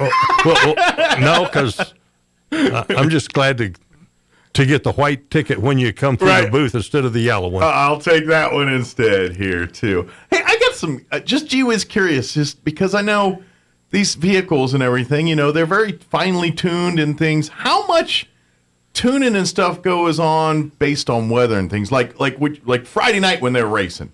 How much tweaking is going to have to be done because they're racing Friday night compared to racing during the day on Saturday? Is there a lot of differences there, or is it, we just fired up and run? Oh, I just fired up and run. A lot of these cars have the computers. Yeah. And you can dial in exactly what you want to run through a computer. The computer will take over the function of the engine, basically. Okay. Now, mine's just seat of the pants. I can change the jets in my carburetor if I go higher altitude. But we all look at the barometric pressure, the humidity, the wind speed. There's a science to it. Okay. I'm just not real good at reading all that. But and I was kind of curious, too, because we are a little elevated here. Yes. Racing here in Roswell, a lot different than racing, say, in Texas somewhere where it's lower elevation. Exactly. You get around sea level, Southern California, cars run so much better there. Now, the blown cars, they don't worry about it because they're having air force down in their motors with those big blowers. But carbureted cars makes a big difference. Gotcha. I could probably run a half a second faster in Dallas, and it's also the quality of the track. Okay. And how much prep they do because, those are high-dollar tracks. But the thing about it is that guy next to you is having the same problems you are. You're dealing with that just like they're dealing with it. Same weather conditions. Exactly. Yeah. Exactly. And these, we've got weather stations that can tell us what the barometric pressure is, the humidity, the dew point. There's a dozen different variables. You cram in that computer.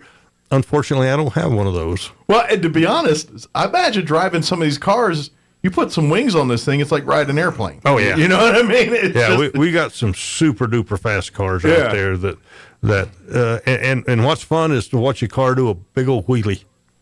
To me, that's just I wish my car, it'll get off the ground 2 or 3 inches every now and then. Yeah. You see these guys pull 5-foot wheelies, it just blows my mind. When you see like the funny cars, those kind of things, and you see them, because they all have the wheelie bar in the back to keep them from just going all the way over. Right. And some of those cars, I've seen a couple, and you're right, it's cool when they catch air, and like you said, when they get 5 feet off the ground, the front end of the car, right, because there's so much torque pushing that thing up, that's pretty dang cool. Some of those cars are putting out 1,500 horsepower. Yeah. Mine's putting out 450, 500, and it's a big old 55 Chevy shoebox, heavy. But I'm up to that age. It's plenty fast for me. Well, and I don't know. And this is where it gets into math and physics. I would imagine you gain more speed keeping all 4 wheels on the ground. Oh, absolutely. Than getting the 2 off. So it probably gives you a little bit better run, even though it doesn't look as cool. Well,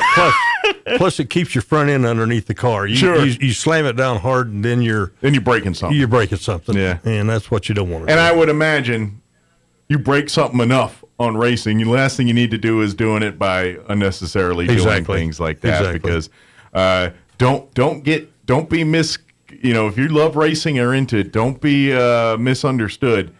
It's an expensive sport. It is. And like he was talking about these payouts, $20,000 payout and all that. That sounds like a lot of money, but none of these guys, like, they've spent probably 12 times that just getting their car ready for the weekend. And it's nice but they do this for the love. It's not for the $20,000. Right. They do it because they love this. It's nice to get $20,000. It's like, hey, maybe we can pay for some of this stuff we just broke this weekend. Right. but at the end of the day, they do it because they love to see the crowds. They love the racing. They love the whole aspect of drag racing, and that's why they're there. And we're all show offs. We love to show our cars off. And so come out. Right. Now, as long as they're not scrambling trying to get ready for a race, leave them alone. But if they're just sitting around, kind of waiting for the next race or kind of, just. They love talking to you about that. Talk about the cars and all that stuff.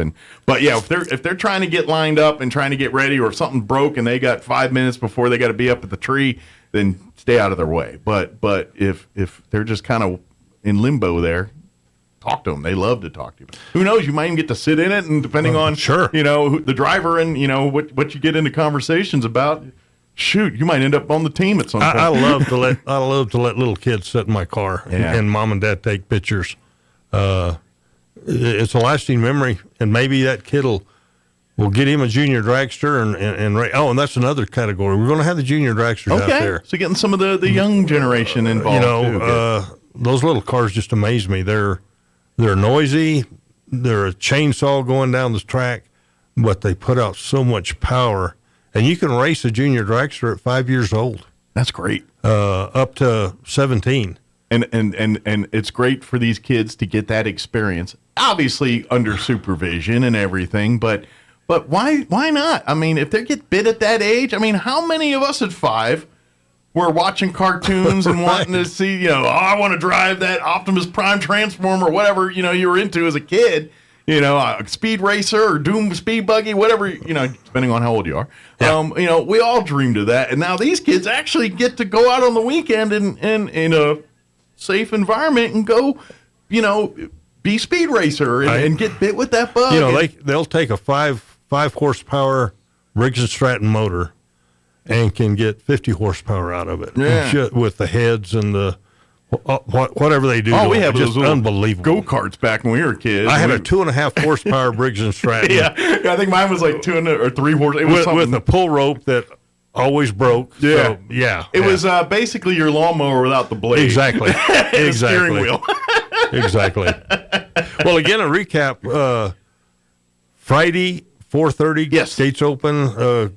Track should go live around 5:30. Okay. And then Saturday morning, gates open at 8. Go live at about 9:30.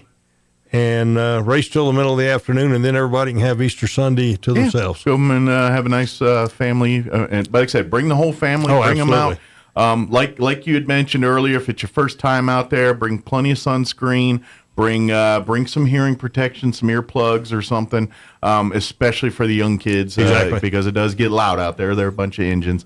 And come hungry. You'll have concessions. We'll have all that stuff, and plenty of seating and plenty of places for you to come out and enjoy and make it fun. Come out Friday night, and then come on back Sunday morning and do it all over again. Is there a cost in the door for spectators? Everything $15 to get in, good deal. Which is very cheap. Cheaper than actually going to the movies. I'm about to say, you go to the movies, you're dropping about $50 for 2 people to go eat some popcorn and see a movie. Yeah, and our concession's very fan friendly. Yeah, it's not expensive. You're not paying $20 for a hot dog. No, and Hot Dog John does a great job. If you don't know who I'm talking about, he had the little cart that you'd see all over town. Oh yeah, making the little brats and they are unbelievable. So now he's got a brick and mortar. Yeah, he's taken over our concession stand. Good. So we're excited to have him out there. So come on out and double fist a couple brats and get the spot in the stands and enjoy a fun evening and day of racing this weekend. And we're alcohol free, by the way. Yes, it's all family friendly. Come out.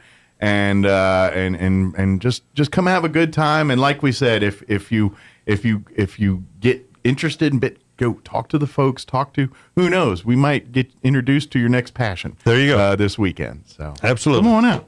Rob, is there anything we missed? Any information that we wanted to cover that we got sidetracked on? Anything? I don't think so. Again, I just want to thank the mayor and the city council for the lease that we finally got ironed out. And hey, my partners out there. Roy and John and George and all the guys that help us out there. Just thank you for everything you do. All these folks, there wouldn't be this raceway this weekend and this event without all the great support of yourself and those men you just mentioned here. Yes. Really, it's been a labor of love and a passion for these folks. They fought tooth and nail, just to keep this place going. And now, when they're not fighting tooth and nail to keep it going, they're spending their free time out there working on it in some way, shape, or form. Working on that track. Lots of Saturdays out there pouring concrete and painting and up and down the poles, replacing lights. Well, and think about it in these terms. You've got people traveling 200 plus miles an hour, give or take, down this track. You're going to want to make sure it's in perfect condition. So there is no safety issues whatsoever. And that's why they spend this much time out there making sure that track is safe and it is a great condition for when these guys go 200 miles an hour down this quarter-mile strip, and all they got to worry about is my car, not the track conditions or that kind of thing. So, and that's why they're out there every weekend, and they do it because they love it. And that's why they do it. So come out and see what they love. I think you'll love it too. So come be a part, have fun, and come out Friday. I guarantee you're going to be out there, and you probably meet a few people, some friends and things, and then you go and hang out, and then you talk about drivers, and next thing you know, y'all are going to be out there every time there's an event, and that's what we want to see. So, good deal. Well, thank you, sir. Anytime, and happy Easter weekend, and good luck, and hopefully everybody comes home safe, and everybody has a good weekend and doesn't spend too much money breaking cars. There you go. There you go. That's all a racer can ask for. That's right. That's the racer's creed. not break even. Just don't cost me a whole lot more than what I'm spending. Hopefully, I can afford enough to come back the next weekend. Thank you, sir. All right, it is 8:48. Let's pause for news. Quick commercial break. Your Wall Street business update as well. We'll be back. Don't go away. Now for your Pecos Valley news update. I'm Jared Sorello. A half-block section of West 5th Street, immediately off North Main Street in Roswell, will be closed to traffic Wednesday. The closure from 6 a.m. to 5 p.m. The closure will be between North Main Street and the alleyway between North Main and North Richardson. The closure is happening to accommodate a work crew and equipment related to building maintenance on the roof of the SunWest Center on the corner of North Main and West 5th Streets. Recreational cannabis consumers bought just over $300 million in pot in New Mexico since sales without a prescription were legalized 1 year ago. That's according to the State Cannabis Control Division. The New Mexico legalized recreational marijuana April 1st, 2022, and brought sales to the doorstep of Texas, the largest prohibition state. Further legalization efforts stumbled last month as voters in Oklahoma rejected a ballot measure that would have made the state the 22nd in the United States to legalize recreational marijuana. You're up to date. I'm Jared Sorello. I'm meteorologist Steve Hamilton with your Pecos Valley weather. We have that low-pressure system moving to our north and trailing a cold front that'll move across our area today. Very gusty wind at 50 to 70 miles per hour possible with sunshine, our afternoon high in the mid-70s. Very windy for the overnight hours, too. It'll be clear, our low in the mid-30s. Sunny and not as windy on Wednesday with high pressure moving back in. We'll be in the mid-60s. That's your latest forecast. I'm meteorologist Steve Hamilton. With the Wall Street Business Report, I'm Bill Alexander. The S&P 500 ended higher on Monday, lifted by energy stocks, following surprise cuts to the OPEC group's oil output targets, while Tesla tumbled after its electric vehicle deliveries for the first quarter disappointed investors. Top global automakers reported a rise in first quarter U.S. sales on improving shipments to dealers, with the exception of Toyota, which continues to have problems getting vital parts. McDonald's has closed its U.S. offices through Wednesday and told its staff to work remotely as it prepares to announce a round of layoffs. Lockheed Martin Corporation said on Monday the U.S. Army has awarded a multi-year production contract for joint air-to-ground missiles in a deal that could go up to $4.5 billion. Pilots at American Airlines are close to reaching a comprehensive agreement in principle with the company on a new contract. That's according to a pilot union memo. For the Wall Street Business Report, I'm Bill Alexander in Washington. Oasis Computers has been Roswell's trusted source for home and small business computers for over 30 years, and they continue to be your best resource for computer repairs, operating system upgrades, web root managed antivirus, special orders, and more. Oasis Computers is now open from 8 to 1, Monday through Friday to better serve you. Service calls by appointments and after-hour appointments are available too. Stop by Oasis Computers at 1703 North Garden or call or text 575-625-9141 for even faster service.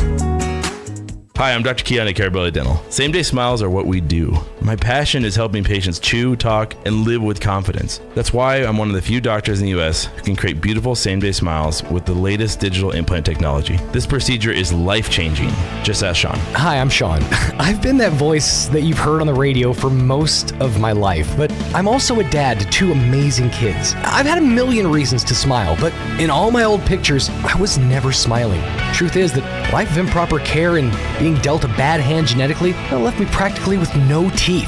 It affected everything from the way I ate, the way I talked, and of course how I interacted with people. And that's where Dr. Keon and Carabelli stepped in. They eased my fears. They explained every step of the process in a way that I could understand, and they made me feel almost like I was part of the team. And now, I can't stop smiling. I have so much more confidence, and I love looking in the mirror now. I can't explain how much of a difference Dr. Keon's dental implant process made for me. Our team can help you find your smile too. Come see us at Carabelli Dental, 575-622-4455. Life can be full of risks. One thing you shouldn't take a risk with ever is your family's health insurance. If you're self-employed or you now need affordable health insurance, you need to make this free call right now and see how the Health Insurance Helpline can help you get it. We specialize in helping the self-employed and people just like you that need affordable health insurance to get it. We have short and long-term health insurance plans, and some even cover dental, vision, and prescription drugs. Don't take a risk with your family's health insurance. It's not worth it. If you're self-employed or now need affordable health insurance, call right now and learn for free how to get it. Listen, affordable health insurance plans for everyone just like you are a free phone call away. So give us a shout right now. 800-503-3735. 800-503-3735. 800-503-3735. That's 800-503-3735.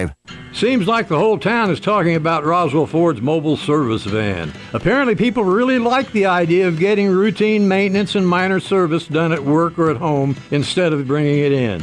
And that's just the kind of thinking that keeps people coming back to Roswell Ford. From sales to service, our whole philosophy is about making things hassle-free. If you've driven by Roswell Ford lately, you've probably noticed that our supply of brand new Fords is getting bigger every day, and our selection of pre-owned vehicles is the largest in southeastern New Mexico, and each one comes with a 3-day money-back guarantee. So it only makes sense to begin your car shopping at Roswell Ford. And if you have a really nice car or truck you want to sell, just bring it by and we'll look it over and make you an offer on the spot. Life may be filled with hassles, but not when you're doing business with Roswell Ford. So come join the Tailgate Nation and see for yourself what everyone's talking about.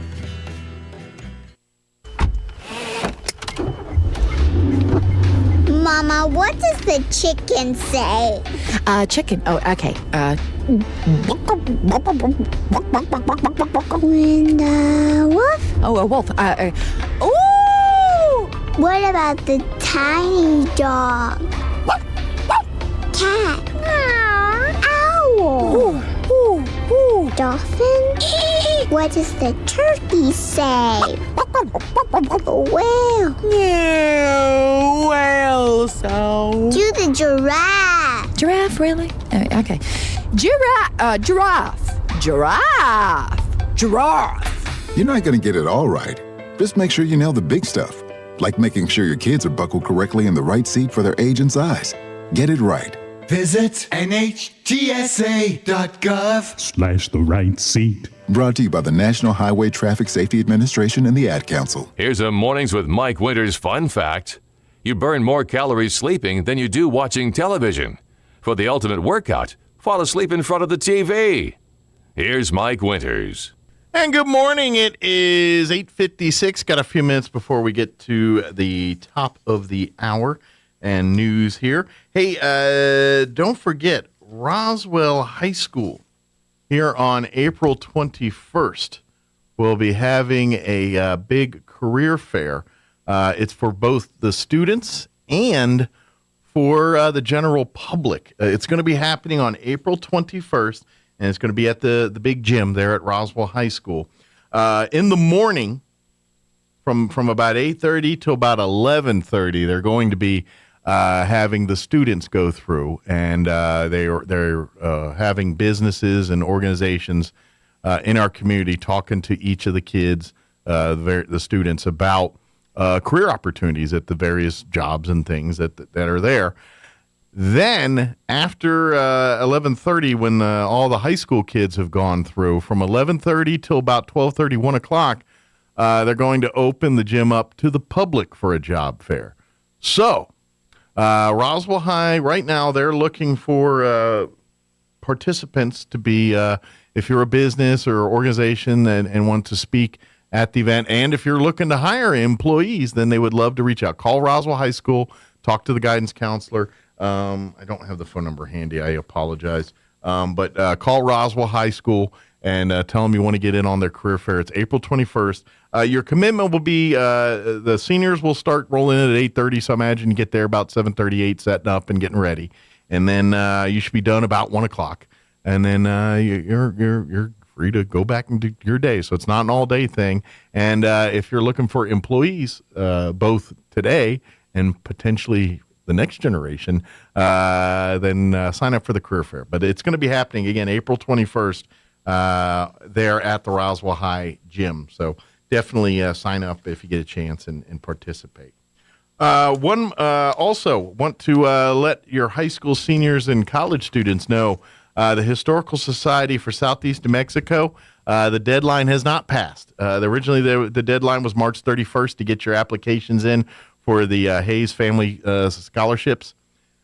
They extended it to April 7th, so you've got a couple more days. I know today's, the 3rd, 4th? The 4th today, so you got 3 more days to get it done. But log on to roswellnmhistory.org. You'll find a link there. Look to the Historical Society for Southeast Mexico's Facebook page. You'll find a link to the application there, or reach out, historydirector@outlook.com, or call 575-622-8333. Get you an application to get them turned in before end of business on April 7th here. They're going to be giving away a $1,250 humanities and art scholarship to one high school senior. They're going to give 2 $1,250 scholarships for STEM to high school seniors. 2 character scholarships, $1,250 to high school seniors. And new this year, a continuing education scholarship that's available for college students. One student's going to be awarded $1,250 there. That's new this year. Again, April 7th got extended to the deadline. Go to roswellnmhistory.org or go to Facebook and look for Historical Society for Southeast New Mexico, or shoot an email to historydirector@outlook.com, or call 575-622-8333. Get your applications and then get them turned in before close of day, April 7th. All right, it is closing in on 9 o'clock. Town Hall News up next. Your home for Sean Hannity in Roswell. 106.5 Roswell's Talk FM, KEND, Roswell, New Mexico. Breaking news this hour from townhall.com. I'm Rich Thomason. The streets of New York City, where supporters and detractors of former President Trump, their banners flying high, have gathered to await Mr. Trump's surrender to authorities to face criminal charges. Our White House correspondent Greg Clugston in Lower Manhattan. The sidewalks and nearby streets outside the Manhattan Criminal Courthouse are buzzing with activity. There is a heavy police presence, dozens of TV news cameras and reporters, and a crowd of curious onlookers. Here in a park across the street from the courthouse, there are some Trump supporters and opponents. I see one large Trump flag and a couple of people wearing red MAGA hats. There also are detractors holding signs that say, "Trump lies all the time." Mr. Trump blames the Manhattan DA for leaking some details of the indictment. According to Yahoo News, former president faces 34 felony counts. Police in Nashville say the 28-year-old responsible for the shootings at Nashville's Covenant School spent months planning the mass murder.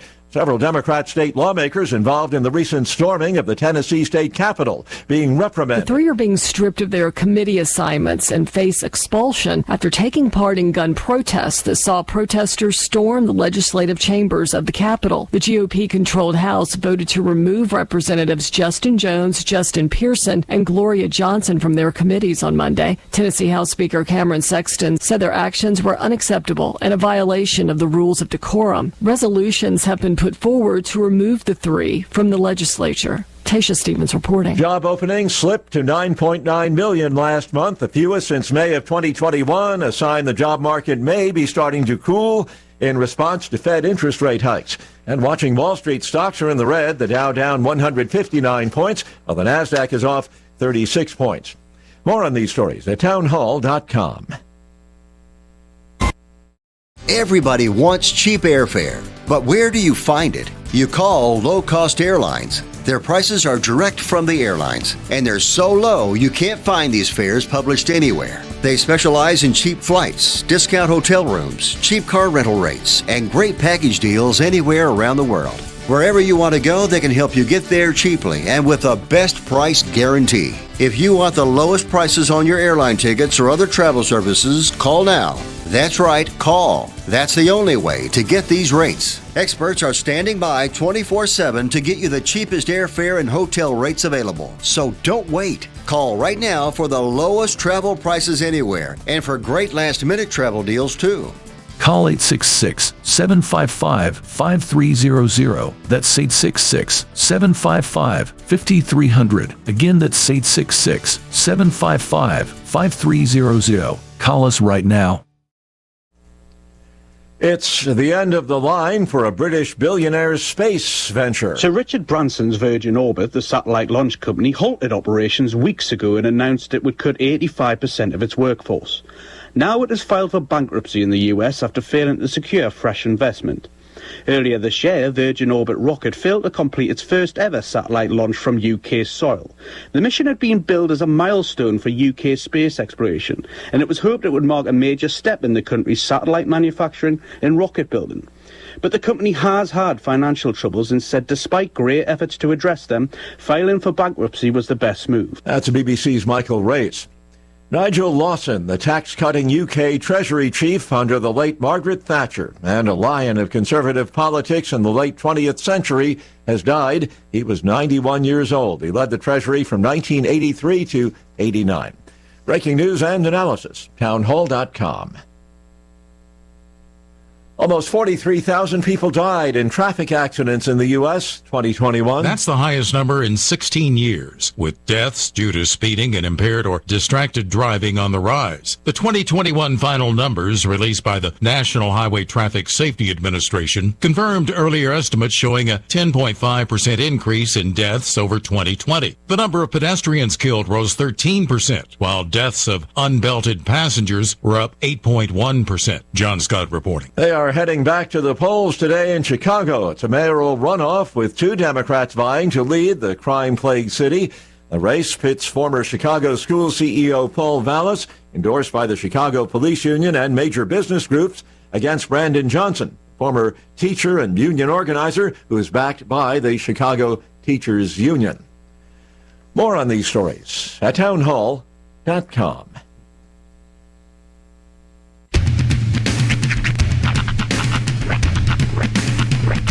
What in the wide world of sports is going on here?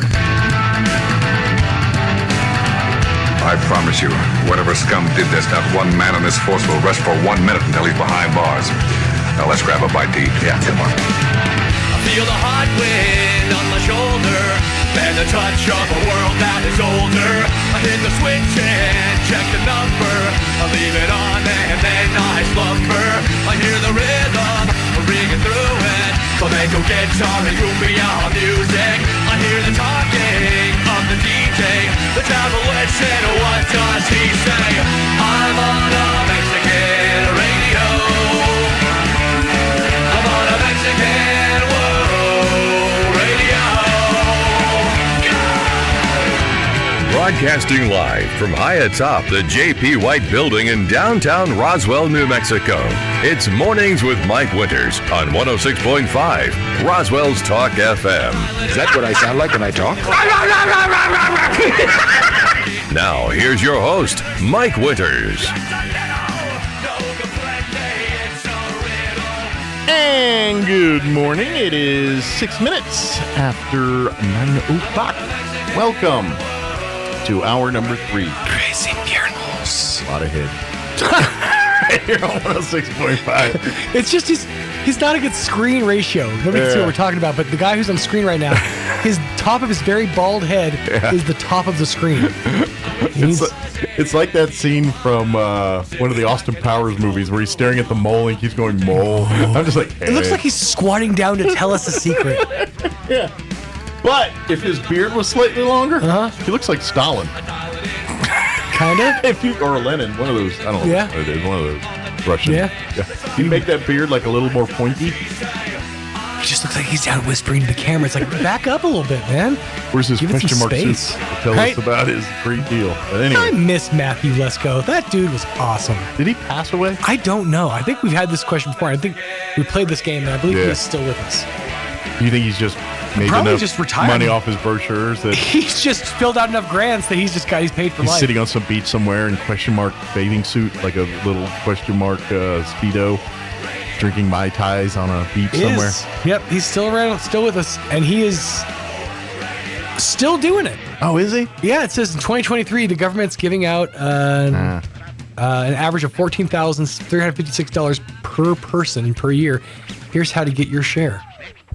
In my head, I want to see him on a beach in a chair with a. I get up. I used to run like 6-7 miles a day down here with the Washington monuments. He's still wearing the suit, though. Get inspired about the good stuff our country has. We have all these publicity Still people rocking the suit. and media people telling you how the government screwed up today, but they don't tell you how the government could help you today. I mean, this is what I learned. When I first started this business, He's looking pretty old, but yeah, he's still rocking the aqua blue glasses and the question mark. Looks like hoodie. At this Living point. large on his government program. That's right. Love it. Good for him. But yeah, I just pictured him on a beach.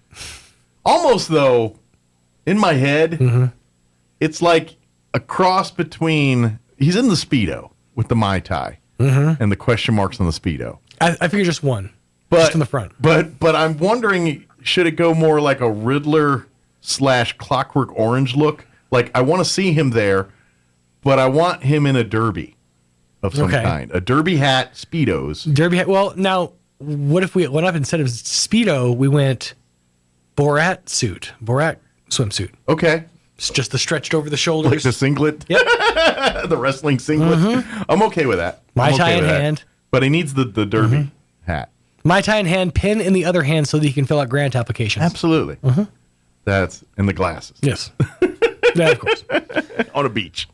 That's the way I picture Somewhere on a beach. That's how I picture my version of him. Well, good for you, Matthew. Let's go. You figured out a way to game the system. Hey, God bless him. I wonder though, like I'd be very curious, like what his life is like. Like, does he go home to like this palatial mansion, or does he live just like a schmo and just like us? And just I got to imagine he lives within his means. Or does he live like in a trailer? And you know what I mean? Right. Like what's going on there? When you're working in finance, one's got to imagine you probably live decently, but within his means. I would think. It's like if you have an accountant that's broke, probably should get a new accountant. That's true. Just saying. Yeah. So, clearly that person doesn't his know whole what they're career doing. is based on getting free money, so you got to imagine he's got a decent amount One would think. cash. Plus his selling his programs and whatnot. So yeah he's doing fine. He's got to keep paying for the lifestyle he's accustomed to with the suits and everything. So, yeah. These aqua glasses aren't just going to keep buying themselves. Well, no one else is buying them. Right? There's a reason why they sit on the shelf. Single-handedly keeping Warby Parker in business. Yeah. Well, and I know this is going to get me. Someone's going to judge me on this, but people that wear glasses like that, I think it's a mental health signal. Like if you're wearing over-the-top gaudy glasses, you're wanting people to stare at you. It's for the attention. You need Absolutely. attention. You want to be seen. It's a narcissistic trait. I would argue the same thing with colored hair and stuff, but that doesn't. I wouldn't say it's mental health necessarily. I would say it's a want to be expressive. Yeah. Well, you want to be looked at. You want to be a center of something. One could argue that we're saying the same thing. I'm saying expressive. You're saying be seen. Basically the same thing. Well, you don't express yourself to not be seen. Expressing yourself makes it sound like you're doing it for good purposes. Right. I don't think that's what I'm doing. I'm optimistically looking at it. You pessimist. I think it's needy narcissistic behavior, and no one cares about you that much. Quit acting like you're more important than you are. That's the way I see it. Fair enough. But that's me. I'm like, you ain't that important. Take your stupid over the top glasses off. That's what I think. That's me. Just gotta be careful because the girl that I'm dating has purple hair. That's why I'm trying to be careful. I'm treading lightly here, okay? Well, and I There's think certain minds I'm not ready to step and on. I think hair color's a little different. A little bit. A little bit. Yeah. I mean, it depends on what you do with it. But, I mean, because nowadays it is a fashion to have colored hair, and that's just normal. But I don't think gaudy glasses are ever really in fashion, ever. Depends on what community you're in. Well, that's what I'm saying. The If you are communities that amongst it's in, eccentrics, then yes. in the communities that it is popular in, these are the people that need a hug, really bad. These are the people need hugs. The plastic pants nation. Exactly. Because These are the hug we needers. haven't gotten that reference. They're the hug needers. Yeah. The hug needers. I like that. They need hugs. We just need to get it on a shirt. Just print up the hug needer. Hug needer. Hand those out. Here you go, bud. Yep. That's those people. Bring it in. That's mine. Bring it in. I mean, God bless you. Do what you want to do, but I know. I know that you know that we know that you know that you need a hug. Oh, that's all I'm saying. Lord. Okay. Kathy Lay is going to join us after all of that from Keep Roswell Beautiful, talking about Arbor Day weekend. City's going to be doing their big tree sapling giveaway and everything out at the zoo parking lot this Saturday. So Kathy's going to talk about the Arbor Day festivities and what's on tap for that. Yes, indeed. And an update on what's going on with Keep Roswell Beautiful and everything else there, too. So Kathy will join us here in just a few. Later on this hour, we'll get you up to date with news of the local variety. We'll see if what Trump Watch is at. And then Trump Watch. And then Panda Watch. And then we will get you into your other features as well. Whatever Ready else we for can your come up little with. blast from the past? Oh yeah, my blast from the past. So I've thought with myself internally about which order in which to show you these. Okay. So we'll start out with something simple. Oh, he slips it. Ooh, a matchbook. That's Okay. already getting the nostalgic Something simple. feels. Ooh, is this Rita Ferdinand? These matches are designed. Oh, I know exactly where these matches came from. I figured you did. That's why I debated the order. Especially for damp climates, but they will not light when wet or after long exposure, several weeks in very damp air. Yes. Now, because if that didn't give it away, this for sure will. Oh, yeah. Standard issue ration toilet paper. You just want me to show people how to work the toilet paper, don't you? I mean, if you want to. the next thing I want to show you, I'm keeping. I'm not going to open it ever because that's Okay. That's Real the cool quick. Part. This. Now, I had my ex-girlfriend actually showed me this exact technique. The way you use ration toilet paper is not the way you'd think. Yes. This, and I'm going to keep it visual because I don't want to describe what I'm taking, but this is how you work. This is your standard sheet of toilet paper. Yep. Right here. Right. One single ply thing. Single ply, like the Scott Company. It made the Scott Company proud. Now, one would think this would get you one job done. Right. This is about enough paper for maybe one job. No. If you look at it. No. This is meant for several jobs. And this is how you make this work for several jobs. Brace This yourself. is your toilet paper. First thing you need to do is fold it in half, like so. Just like this. And then, once you got it, try to keep it even, but, you do you. Once you have it in half, you tear a small hole smack dab in the middle of the fold. Kind of like when you're cutting snowflakes as a kid and you make cuts. Sure. Like you're making a tiny ghost costume. Yes, just like that. So now, you open it back up and you've got a square with a hole in it.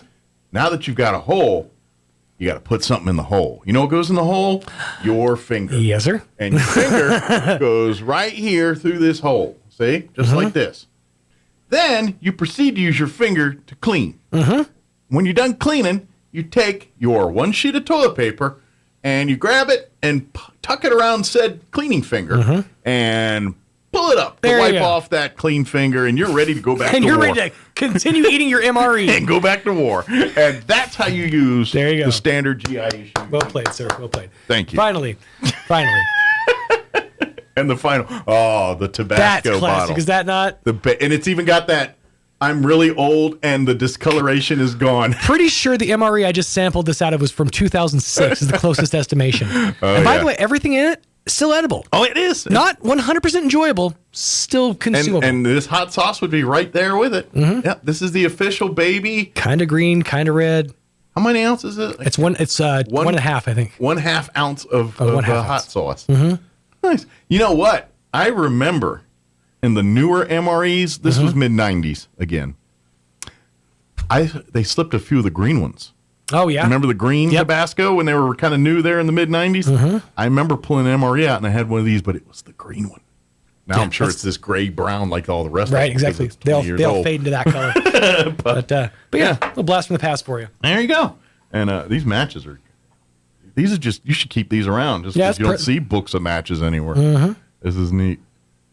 Mike's just thinking about his next chance to use another square. I feel one coming on soon. I'll be getting ready. I didn't even check. Are they red tops or gray tops? I think they're red. Nope, gray. Gray? Yep. It is 17 minutes after 9 o'clock. Kathy's been patiently waiting while I've been demonstrating toilet paper usage. Showing how to clean. That might save your life someday. You're welcome. You're welcome. All right, it is 17 minutes after 9 o'clock. Let's get you up to date on the weather. I'm meteorologist Steve Hamilton with your Pecos Valley weather. We have that low-pressure system moving to our north and trailing a cold front that'll move across our area today.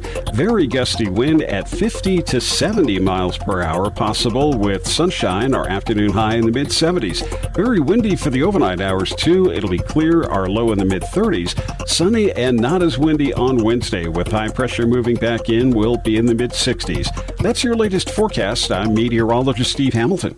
Thank you, Steve. Currently 63 degrees here in Roswell. Humidity is at 13%. Winds are a-blowing out of the southwest 20, gusting to 32 miles per hour. We do have a high wind warning in effect through 9 p.m. this evening and a red flag warning in effect through 10 o'clock this evening. Expect areas of blowing dust after 1 o'clock today. It will be sunny and warm for the most part. 74 for the high. There's your good news. But those winds are going to be blowing pretty hard today out of the southwest. 25 to 35, increasing later today, 35 to 45. Could see wind gusts as high as 65 miles per hour later this afternoon.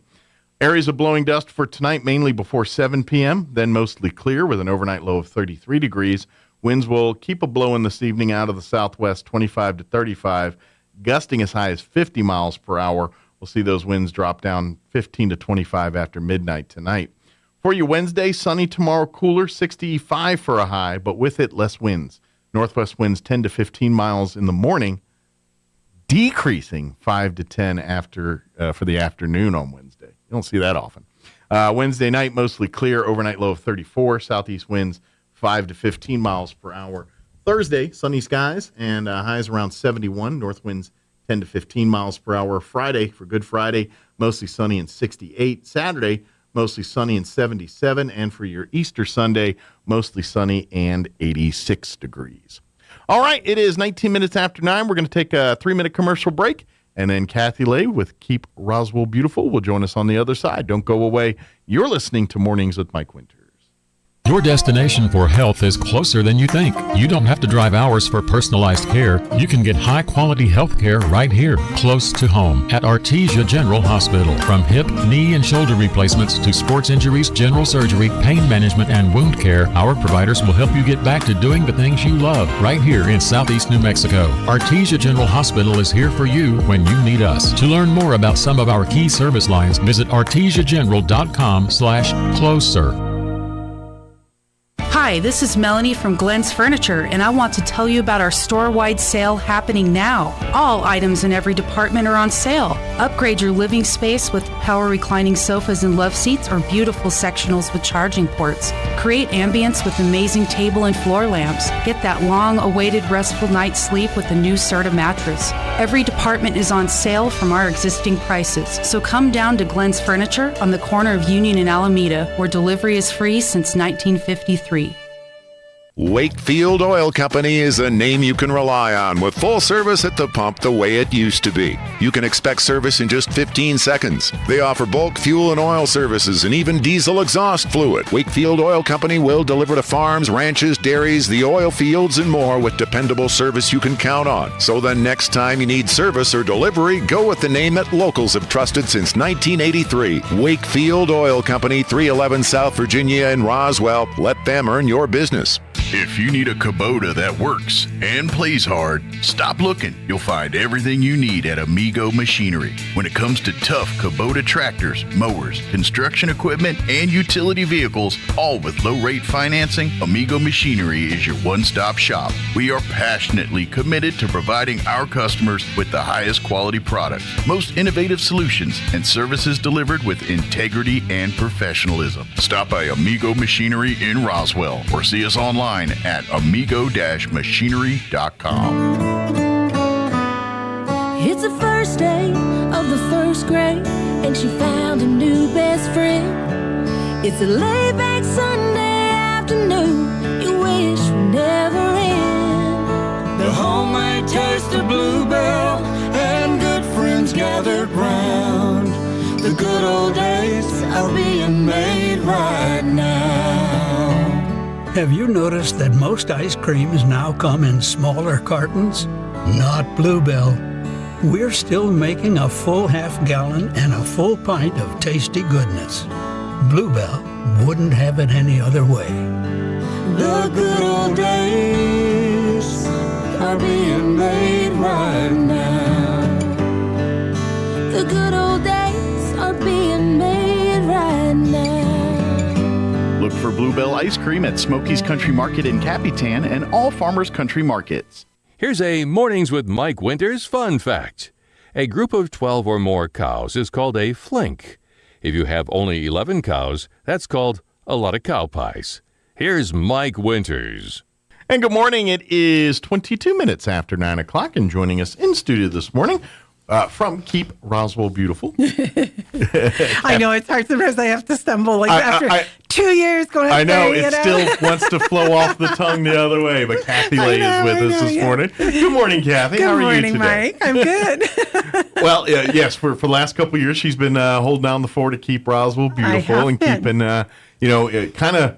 I guess you took over, was it during or before COVID? It was actually kind of coming out of COVID. Okay. There was still some closure there and stuff. Okay, I was thinking you were still kind of like in the middle of it. We were. I did, and it was at March 2021, and then when I started with volunteer and outreach coordinator, and then in June, July, that's when I took over the Keep Roswell Beautiful. Gotcha. When the other program coordinators, went on to be a teacher, and they needed somebody to fill in, and so they asked if I'd be interested in taking on the program as well, and I'd really loved it. You were looking for something new, and it gave you kind of. I really am enjoying it. It's been a lot of fun. Good deal. I'm having fun doing all kinds of creative stuff. So, and really, and yes, Keep Roswell Beautiful. You think a lot about cleanups and things, which is very much a part of that. Very much. But really, a lot of that too is the volunteer side of our community, and you deal with even with the volunteer stuff that isn't per se picking up trash or dealing with trash. Correct.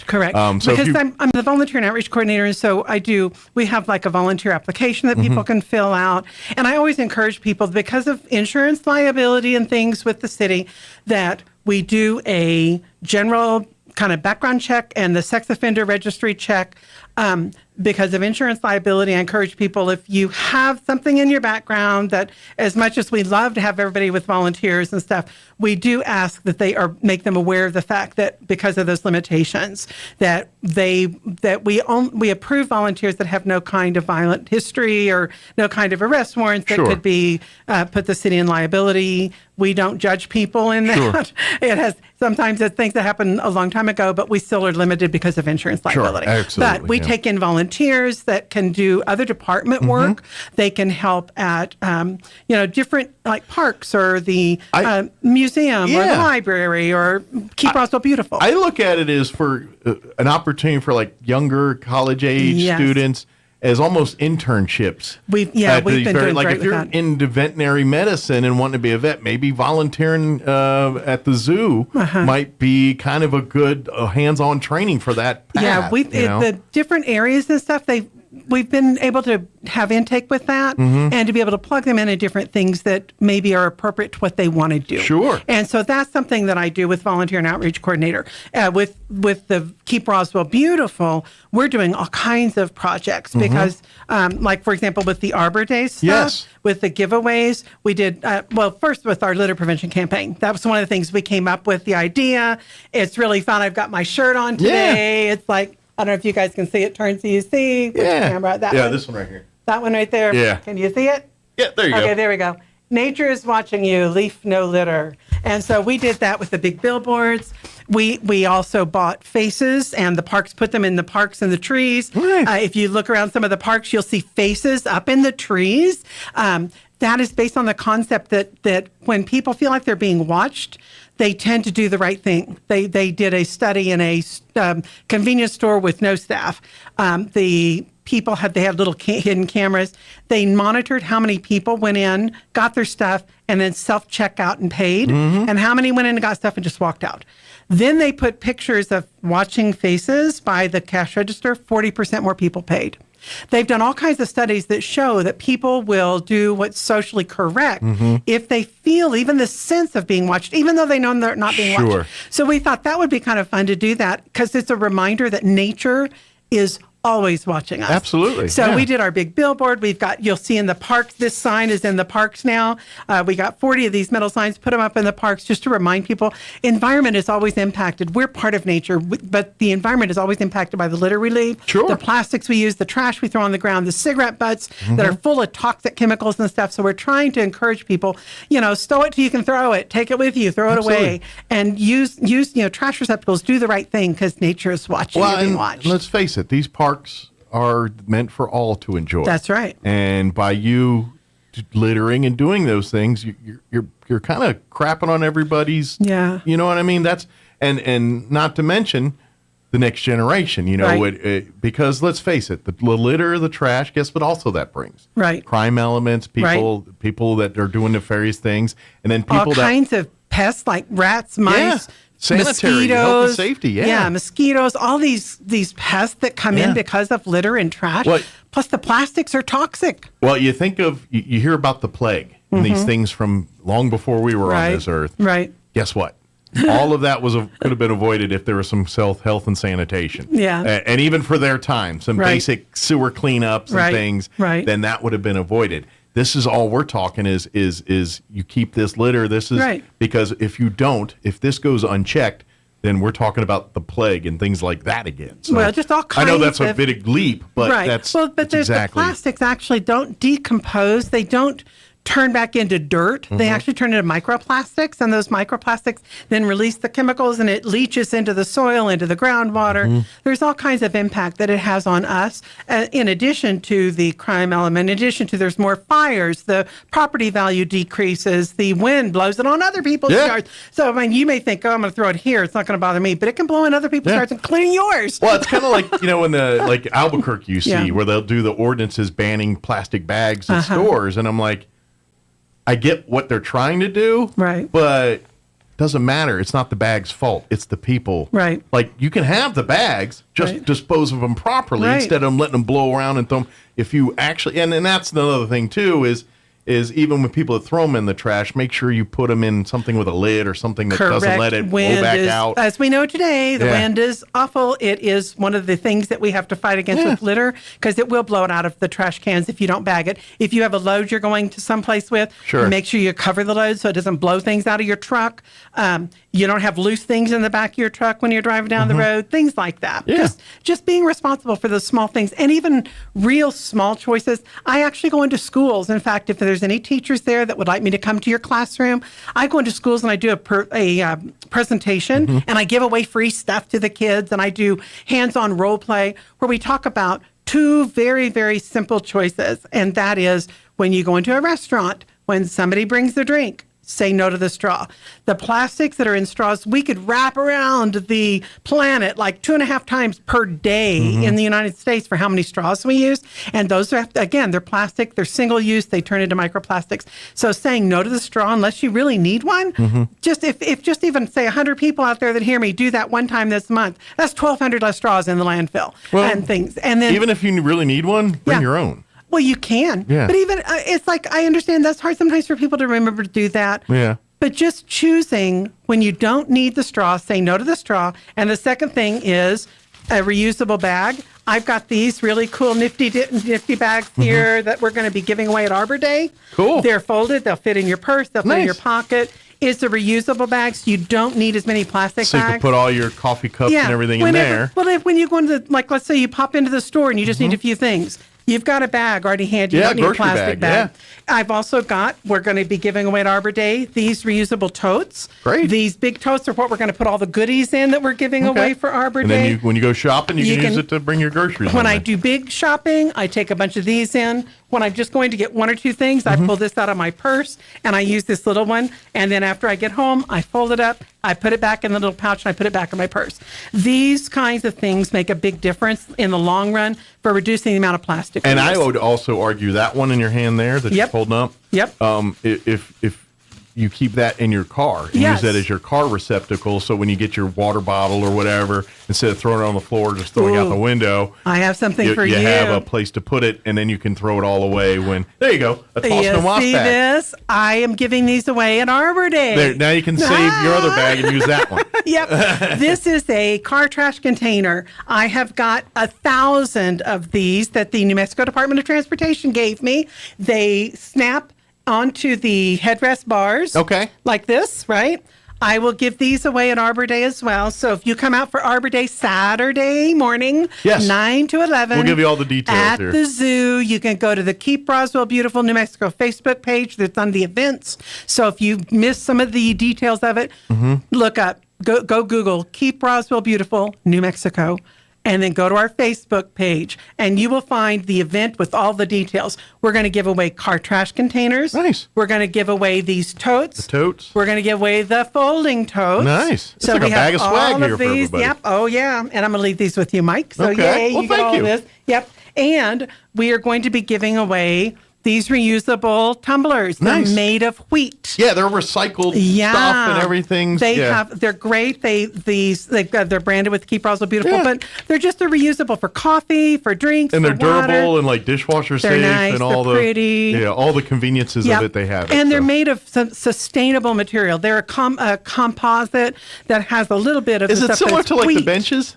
Yes. Like you well, know no. The benches are made of recycled plastic lids. Because it Those are kind of has the recycled same lids. kind Yeah. of feel to it a little bit. Yeah, it's really nice, but we're going to give these away also. While supplies last, we're giving these away. We have seedlings that we've got several hundred seedlings from the New Mexico Forestry Department. Plus, this year, we were able to purchase just a really limited supplies. We've got like a little over 80 of the trees and shrubs that are in containers. Okay, so they a few actually more. have real roots and dirt. So they're a little bit more mature. They're a little more mature, and we've got some of those that we will be giving away as well. Plus, Excel Energy has given us several hundred boxes of the LED light bulbs that they give away sometimes. We'll be giving those away as well. That's going to be in your little swag bag. You know, here's the thing with light bulbs now, because we've kind of gone with the LEDs. Right. Obviously, you don't change light bulbs as often. Right. So, like, all my light bulbs are LED in the house now. Literally, I haven't had to change bulbs, and the one time I did, I'm like, it's the free ones. I literally haven't paid for a light bulb in years. Yes. Because they last longer, and by the time they go out, I'm just using the free pack that I got from Excel. And some of this stuff, because Excel is so good to give us Yeah. light bulbs. They give them away at the fair. I give them away at my Arbor Day. Yeah. I give them away when I go in and do the school presentations with the schools and stuff. If any teachers want to call me, I can come to your school and do a presentation about litter reduction. I just want to make sure I plug that. But then we'll also have at Arbor Day, back to Arbor Day, I'm kind of skipping all around, scatterbrained. Must be the wind. It's oh kinda my my- gosh, it's got me like all over the place. Well, this right? show is the epitome of that. Yeah. And we, no kidding, after that last thing that I was watching. You're welcome. You're right at home. What a thing to follow. Okay. Hey, don't say you didn't learn nothing on this show. I learned lots of stuff on the show, whether I want to or not. That's right. That's our slogan. Whether you want to or not, you're going to learn things. But we'll have informational flyers that will be stuck down in your bag. It talks about the free cleanup supplies. I had one group that just did a free cleanup. They came and got cleanup supplies with trash grabbers, vests, trash bags, disposable gloves. They went out and cleaned up all around the cemetery. Great. They picked up like 40 bags of trash and stuff. I've got a youth group that just did one. It's impressive. It's really great. And if you guys want to do a cleanup somewhere in your neighborhood, community, give me a call. I'll give you a free cleanup supplies to do it. If you're maybe if you're a community organization or event looking for community service hours and thing, reach out to Kathy. She'll even tell you good locations if you're I looking for a can place to tell clean you up. locations that get regular, like the wind just seems to blow stuff there a lot. Mhm. But you can also pick a community Sure, area. if you got one in mind. If you know a stretch of roadway that you want to do the shoulders of, if you know a park, or if you know a school grounds, a neighborhood going up and down the neighborhood, just like the Chihuahuita neighborhood has done several cleanups. I think they've got another one planned for April the 22nd. Yeah, but say later in believe. the April, yeah. Yeah, and so we give them free cleanup supplies. We'll give you the free cleanup supplies if you want to do a cleanup. I can hook you up. I got new trash grabbers that are sturdier, but we'll do that. It also has our cigarette litter infographic information about cigarette butts. They're really their number one most littered item, and they're extremely toxic. Please don't throw them on the ground. And then I've got information about places that you can recycle things or reuse things or repurpose things here in Roswell. And for those who are smokers, there is a cigarette butt recycling opportunity that you can do online. You print out the mailing labels, stick your stuff in a plastic bag, put it in a box, slap the label on it, mail it back. They recycle it and make stuff out of them, of the cigarette, the plastics and the filter. So you can actually keep them out of the landfill completely. And it's free to ship it in. You don't have to pay for mailing. So if you're a smoker, I've got the information about how to do that. Don't empty your ashtrays into the trash, end them into dump them into a bin or something. Yep. And then just put them in plastic. just keep the butts. Don't need the ash. Yeah. Well, I mean, they can just dump that in there and just zip it up and then send it, put it in a box and put the label on it, ship it in. They have the whole program is information. It's called TerraCycle, but I have information about that as well that I'll be giving at the Arbor Day giveaway. I remember back, and I want to say this was like camping military days. They always used to tell, you're out in the field or whatever, what you did with your cigarette butts was when you're done with it, you were supposed to tear it, and if there was any loose tobacco, take that out and sprinkle on the ground. But then tear down the butt through the cotton, through the whole thing, and then dispose of it in a trash, not together. But that's they always called it field stripping your butt. That was interesting. I don't know if that still sound logic or I don't know. I just know that now, I remember that's what they used to teach us back in the day. Yeah, now things are made of plastics. Those filters, a lot of them are made of plastics rather than cotton. They're not sustainable things. They're not environmentally friendly things. So they're probably made differently than they were. They're probably made 20 differently. years ago, whenever, yeah, very possibly. But they're made of these plastics, and those plastics absorb the toxins and also have toxins of their own. Gotcha. And then whenever they are thrown on the ground, they turn into microplastics, and those toxins leach into the ground, leach into the waterways. The water table. One and cigarette butt in a liter of water kills half the fish. Wow. It's extremely toxic to wildlife. They have pictures of wildlife photos of birds trying to feed the cigarette butts to their babies. They don't understand because they smell like something that's edible in a sense. Like food to them. Yeah. And so there's a lot of problem that we have with the environment with cigarette butts being so toxic. So please don't throw them on the ground. Sure. Dispose of them. Put a plastic bottle under your car seat. Chunk them in the plastic bottle instead of throwing them out the window. Keep a Ziploc bag in your pocket if you're walking around. It's really easy to keep something just to throw them in and stick it under the seat if you want to. Then throw it away when you get done, or better yet, recycle it. You know what might be good? You remember, I don't know if they still have, remember those old coin purses that were plastic? And you just squeezed them to open the thing. Oh, yeah. I wonder if you had a version of that to put in your pocket. You put it out there. They have they have like little pocket ashtrays and stuff. Yeah. If you put it out completely, you can put it in, just almost anything that's a container anything of to keep some the smell kind. and everything. Yeah. Because actually you're going to smell like a dirty ashtray. Yeah, but you put it in one of those, put the little lid on, because they even have little small bottles and stuff that you can, not quite as small as your Tabasco, but, sure. Yeah. but you can do a little bottle and put the lid back on it and then stick it away and then dump it in an ashtray later or recycle it. But anyway, my plug about cigarette butts, we'll have all that information, and we'll have those at Arbor Day. Yeah. We also, it's a combination of it with the Parks and Rec is doing that. The zoo, we're having it at the zoo this year. Yeah. It's going to be in person. Yeah. That's originally apparently where they did it a couple of years ago before COVID. Okay. They did it in person at the zoo. Now, this is my first time to do it there for me, myself.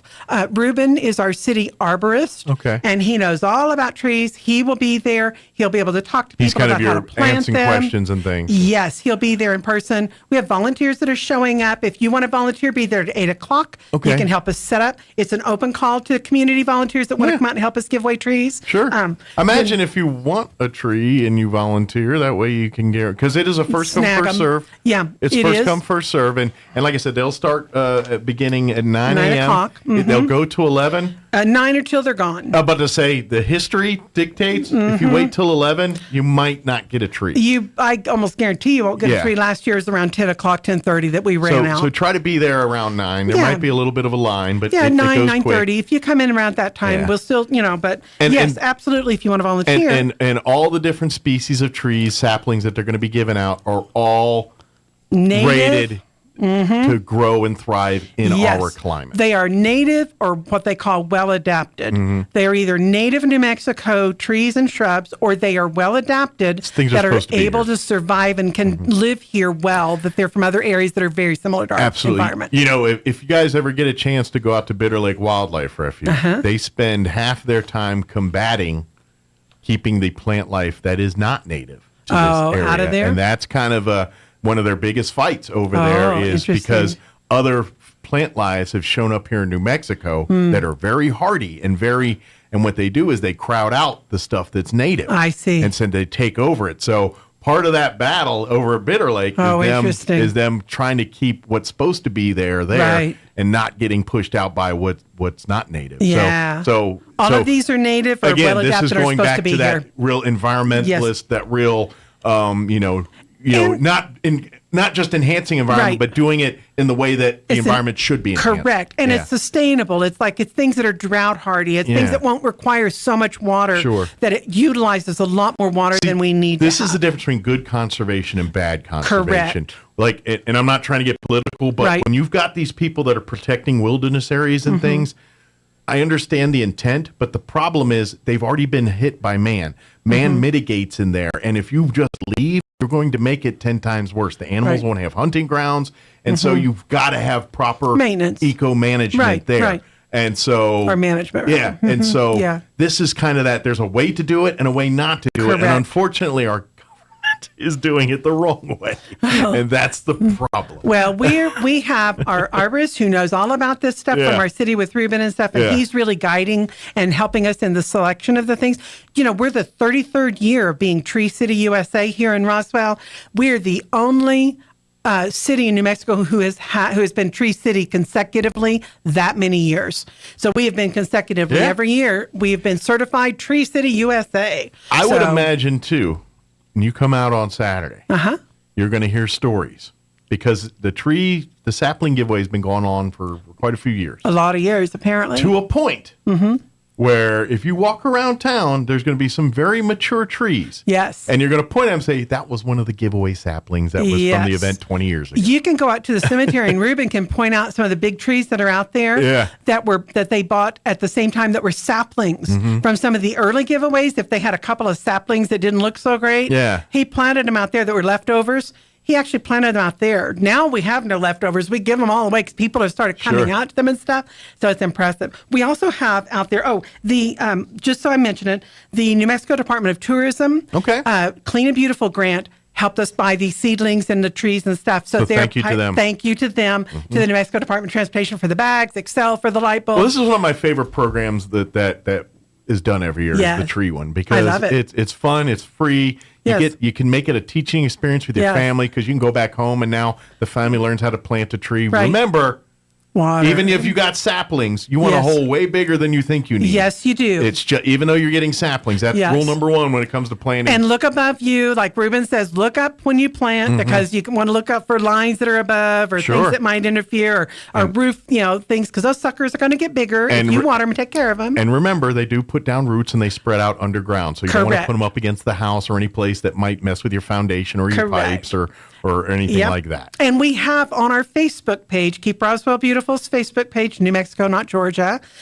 we have a planting video that Ruben made that shows you the instructions about how to plant these seedlings. Perfect. And it has a lot of tips about planting your trees. Good deal. So you can go, even if you don't have time to stay and talk to Ruben, if you watch that video, come out, pick up some seedlings, or possibly if you're there and able to get one of the ones in the containers, then you will have instructions about planting those. Perfect. So that is there on that. So and of course, pay attention and keep hold of that because that information is good long after you plant these 6 seedlings. Anytime because the information he's giving is going to be good for anything you plant, not just the free trees you got on Saturday. It will help you for all of that. Yeah. We also have for Keep Roswell Beautiful this on Saturday at 10:30. So if you're by the way, they are having the Kids Stampede on Saturday morning at the zoo. Okay.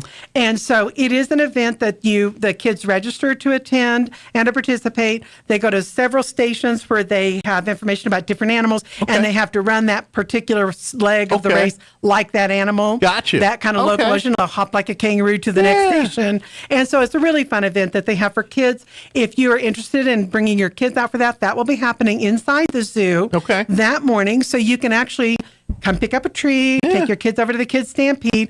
You can register for that on roswellconnect.com. Perfect. Or you can come at 8 o'clock and register that morning before the event. So the registration opens at 8 o'clock at the zoo for the Kids Stampede. Okay. And that'll be before the crowd gathers for the tree sapling at 9. Yes, so yes. So it shouldn't be too No, crazy it'll be at that fine. point. And there's multiples. We do have the lower parking lot and other places and stuff. But they've done this at the zoo in the past, and they did not have issues with parking. People kind of come and go, come and go. Well, fortunately, that's a pretty big parking lot at the zoo. It's a good-sized parking lot. I mean, it does get full. Don't get me wrong, especially when they used to have the Christmas Railway out there. Oh, yeah. But it is a pretty good-sized parking lot. Yes, it is. But we have the Kids Stampede if you're interested in doing that. And then Keep Roswell Beautiful received grant funding from the New Mexico Department of Transportation. New Mexico Department of Tourism's Clean and Beautiful grant that we have a mural that is being installed there at the zoo. It's going to be on the wall of the train tunnel. I know what you're talking about. Yeah, and there's kind of like a patio. It's kind of cracking, falling apart. It's in pretty bad shape. And so we have had a mural. It's painted on panels so that in the future, if anything were to happen in that train tunnel where they were going to take it down, they can actually move our mural. Preserve the mural. So we can preserve our mural. We were smart, thought ahead, right? Yeah. But it's the other alternative is do what Artesia did with that Peter Hurd print. Not print, the painting. Have you heard about that? So if you ever go to the Artesia Library. Oh, yes, that one. The big mural that's in there. Oh, that's right. That was a wall in a bank or something in Houston, Texas. Yes, I remember and that. And they spent $1 million. It was given, the thing, and I think it's the Yates family. But they spent $1 million to bring it from Houston on a truck, and it's stored in Lubbock in a hangar for years. And then when the library was ready, they slow caravanned it down from Lubbock. They had a crane lift it up and bring it in from the ceiling into the thing, and then the conservators came in and preserved it and did all their thing. Very interesting. Way harder than just the panels. That's my point. Yep. No, we actually thought ahead because then we have future location that is kind of eyeballing it. If at some point in time that comes down, we have a place to put it. So it's going to be preserved. I know that wall in that area, but we're on the patio area, we'll have little stickers that stick on the patio that say, "Give yourself wings, stand here for a selfie." Okay. And it's a butterfly mural. Cool. And it's called The Earth is Precious. So Roswell, we believe the earth is precious. And it's got butterflies that are native to New Mexico coming on this beautiful starry sky. And then 2 of them are larger butterfly wings. They're butterflies. And you can stand in those spots where the feet are, and it'll line up the wings behind you. So it'll look like you have wings for yourself. Cool. I got you. Yeah, I've seen those And pictures. so the biggest one is featured as a monarch. In 2024, that one it will actually be put on the registry of the endangered species list. So monarchs are going to be listed as an endangered species. Yeah. So this is about preserving our pollinators. Absolutely. It's about helping support pollinators, including our butterflies like the monarch, and celebrating them. Year before last, we did plants in the butterfly garden that's there. And so this year we're doing a butterfly mural. We also have a really cool metal bench that we're bringing in. It won't be there in time for this Saturday, but it will be brought into the zoo shortly. It is a butterfly bench with big metal wings. Oh, cool. And when you sit on the bench, it looks like you have big metal wings behind you. So we're going to bring in... regal sitting on it. I know. Won't that be great? So we've got that. But the mural will be unveiled on Saturday at 10:30 in the zoo. So come check that out while you're getting your saplings and everything. Come into the zoo. They do have admission, but if you were there volunteering, the volunteers will have these shirts on. Okay. So the volunteers can come in and out because they're going to be helping with the events. Okay.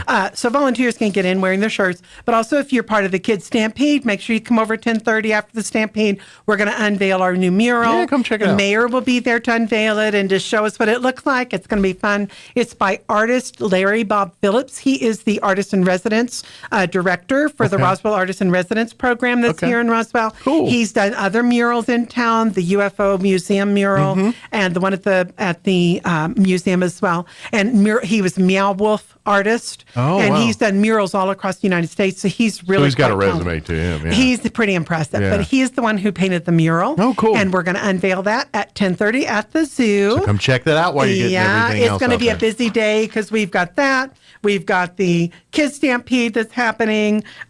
The kids, for the ages, the Stampede begins at 9 o'clock. Okay. The kids, they have different ages that are 10 to 12 years old, 7 to 9 years old, 4 to 6, and under 4. All right. So it's all different ages. It's like anywhere from able to walk up to like 12. Teenage or preteen. Yeah. So you can bring your kids out for that. And all the participants that are in it are going to get a medal, a T-shirts, and the ones who finish the first are going to get like little trophies. So if you want to bring your kids out, it's going to be a fun thing happening that morning at the zoo as well. And who knows, maybe they just found their next passion by coming out there too. Fun, yeah. And by the way, just real quick, we're running short on time, but while we're talking about butterflies here, if you get out there and you start learning and wanting to get more into the butterflies, your next visit should be Bitter Lake. Back to Bitter Lake. Oh yes, because they do the dragonfly. They do the dragonfly, but they also do the monarchs, and they'll do the release part. Matter of fact, they had a butterfly workshop last weekend where kids could come out and do the butterfly. Where they do the larvae, make the little habitat, and do all that. So how amazing! It's amazing. I've had conversations with the folks from Bitter Lake on here, talking particularly about the monarch. Yeah, and basically, it's amazing because they're a migratory. Yes, they are. And so basically, a lifespan of one of these monarch butterflies, their entire job, depending on where they're at, is really just to get the herd from point A to point B, and then they die off in the next generation. So literally. Each one of these monarchs is just part of the bigger picture of trying to get the herd from north to south or south to north, wherever they're trying to do. Right. And it's generations of these butterflies that are moving the herd, and that's why they're becoming endangered because of this. But they're doing a lot of stuff out of Bitter Lake to support them because they are a migratory bird, and in the fall and in the spring, they do come roll through the area and visit like a pilot flying jay and get fed and fueled and all that. That's correct. So so when you're out there Saturday learning all this stuff, take the next level and go on out to Bitter Lake and talk with some of the conservationists and stuff out there. And see what else you can get involved in. I agree. I think that's wonderful.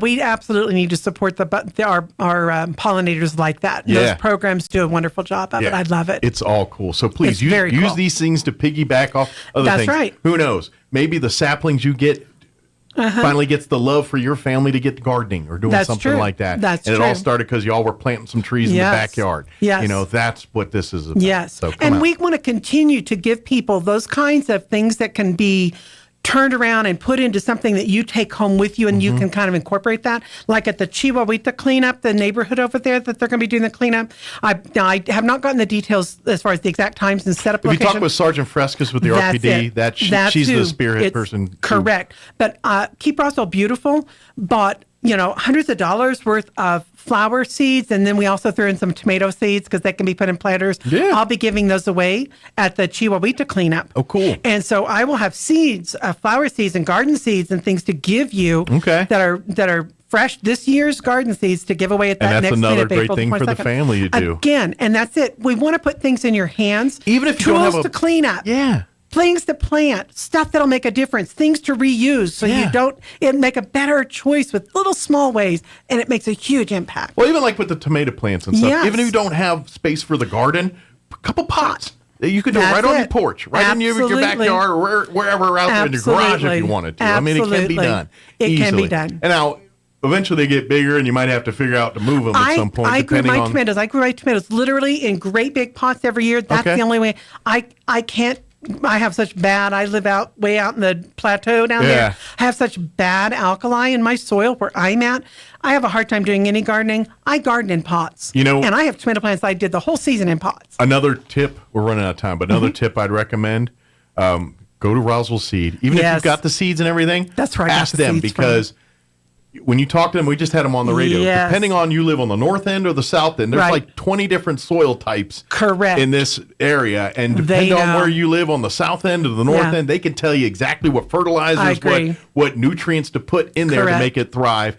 based on where you live in town. I and agree. They can do you that. So That's true. So once you get your things and you're thinking, all right, what can Go we do in to and help ask them. Go ask them. I live over here. What fertilizers and things you recommend? That's true. Absolutely true. Yeah. One last quick invite to Yes. tell people about on Thursday, on April the 6th at noon. I was asked to do this invite to anybody who's interested. I'm not involved in the actual event planning of this. I'm helping to recruit volunteers. I want to help with UFO Festival this year.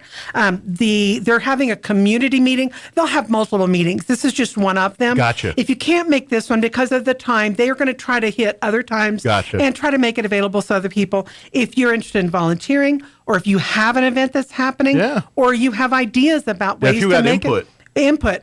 The organizers of the UFO Festival are planning a meeting at the Convention Center April the 6th at noon. Okay. And so it's on the Facebook page. Is that Monday? That's actually on Thursday. This week. Oh, this It's this Thursday at noon at the Convention Center. Community, everyone is invited. If you're planning something to happen that weekend, you want to do something, they'll tell you how you can go on the website and enter your data and your information about your event. Okay. So it'll be part of the website. Perfect. So people that are coming will know it's there. We're letting it, you guys can enter your information there. So we want to, the community is welcome to ideas about the event. It's on the city's website. The city's Facebook page. So you can go check this out. This is the invite. Yeah. Make sure you come if you're interested or have ideas. Wide open. Absolutely. And obviously, especially if you want to be a part of it and, you're... Or volunteer. Because, the activities and stuff, they send them all through the website or through the app. Right. That the city has. And that's where they, and they're telling all of our out-of-town visitors and friends saying, go here to find out what's going on. Right. So every person that doesn't know and live in Roswell, they're going to be going there to figure out what's going on. Right. So if you've got something going on that weekend, you have to be on that list. Otherwise, you're going to put your stuff in. Yeah. Because see, the city, it's like the people that are managing that, things sometimes change and then last minute stuff changes and stuff. So we wanted, it's opened up where people can enter their own data, their own information. And it can they change can put quickly. it out there. Yeah. So they can put it, so therefore it's done correctly and accurately. And there's no miscommunications with things. Sure. Put your stuff on. But even also if there's come a and weather share your thing, ideas. they can do we'll something talk about last those minute things. through it that way and say, hey, we got weather. We have that open. The meeting is there for input, for communication, for ideas, for participation. Yeah. Thursday, noon, Convention Center. Arbor Day, Spring River Zoo. That starts at 9 o'clock. You want to volunteer, be there at 8. Kids Stampede, 8 o'clock. register at 8. Starts at 9. Yep. Mural unveiling, 10:30. 10:30. And if you want to come out, we'll give you a T-shirt if you're a volunteer. I got my Leaf No Litter T-shirts. 0800. Come on out and Come on out and have fun. And then of course, I'm just saying, if you're volunteer and then be like, hey, I want a tree, grab one real quick and put it on the side, then we'll go here. Saying that and get your T-shirt. There are benefits to volunteering. You do get perks. We and got things. perks. That's right. Exactly. So, well, as always, appreciate the visit. Thank you, Kathy. Mike. We'll I see you appreciate next it. time. Okie dokie. Bye-bye. And we'll see you this weekend. Okay. All right. It is 9:58. Let us play a quick break before we go. Hi, I'm Dr. Keon at Carabelli Dental. Same-day smiles are what we do. My passion is helping patients chew, talk, and live with confidence. That's why I'm one of the few doctors in the U.S. who can create beautiful same-day smiles with the latest digital implant technology. This procedure is life-changing. Just ask Sean. Hi, I'm Sean. I've been that voice that you've heard on the radio for most of my life, but I'm also a dad to 2 amazing kids. I've had a million reasons to smile, but in all my old pictures, I was never smiling. Truth is that life of improper care and being dealt a bad hand genetically left me practically with no teeth. It affected everything from the way I ate, the way I talked, and of course how I interacted with people.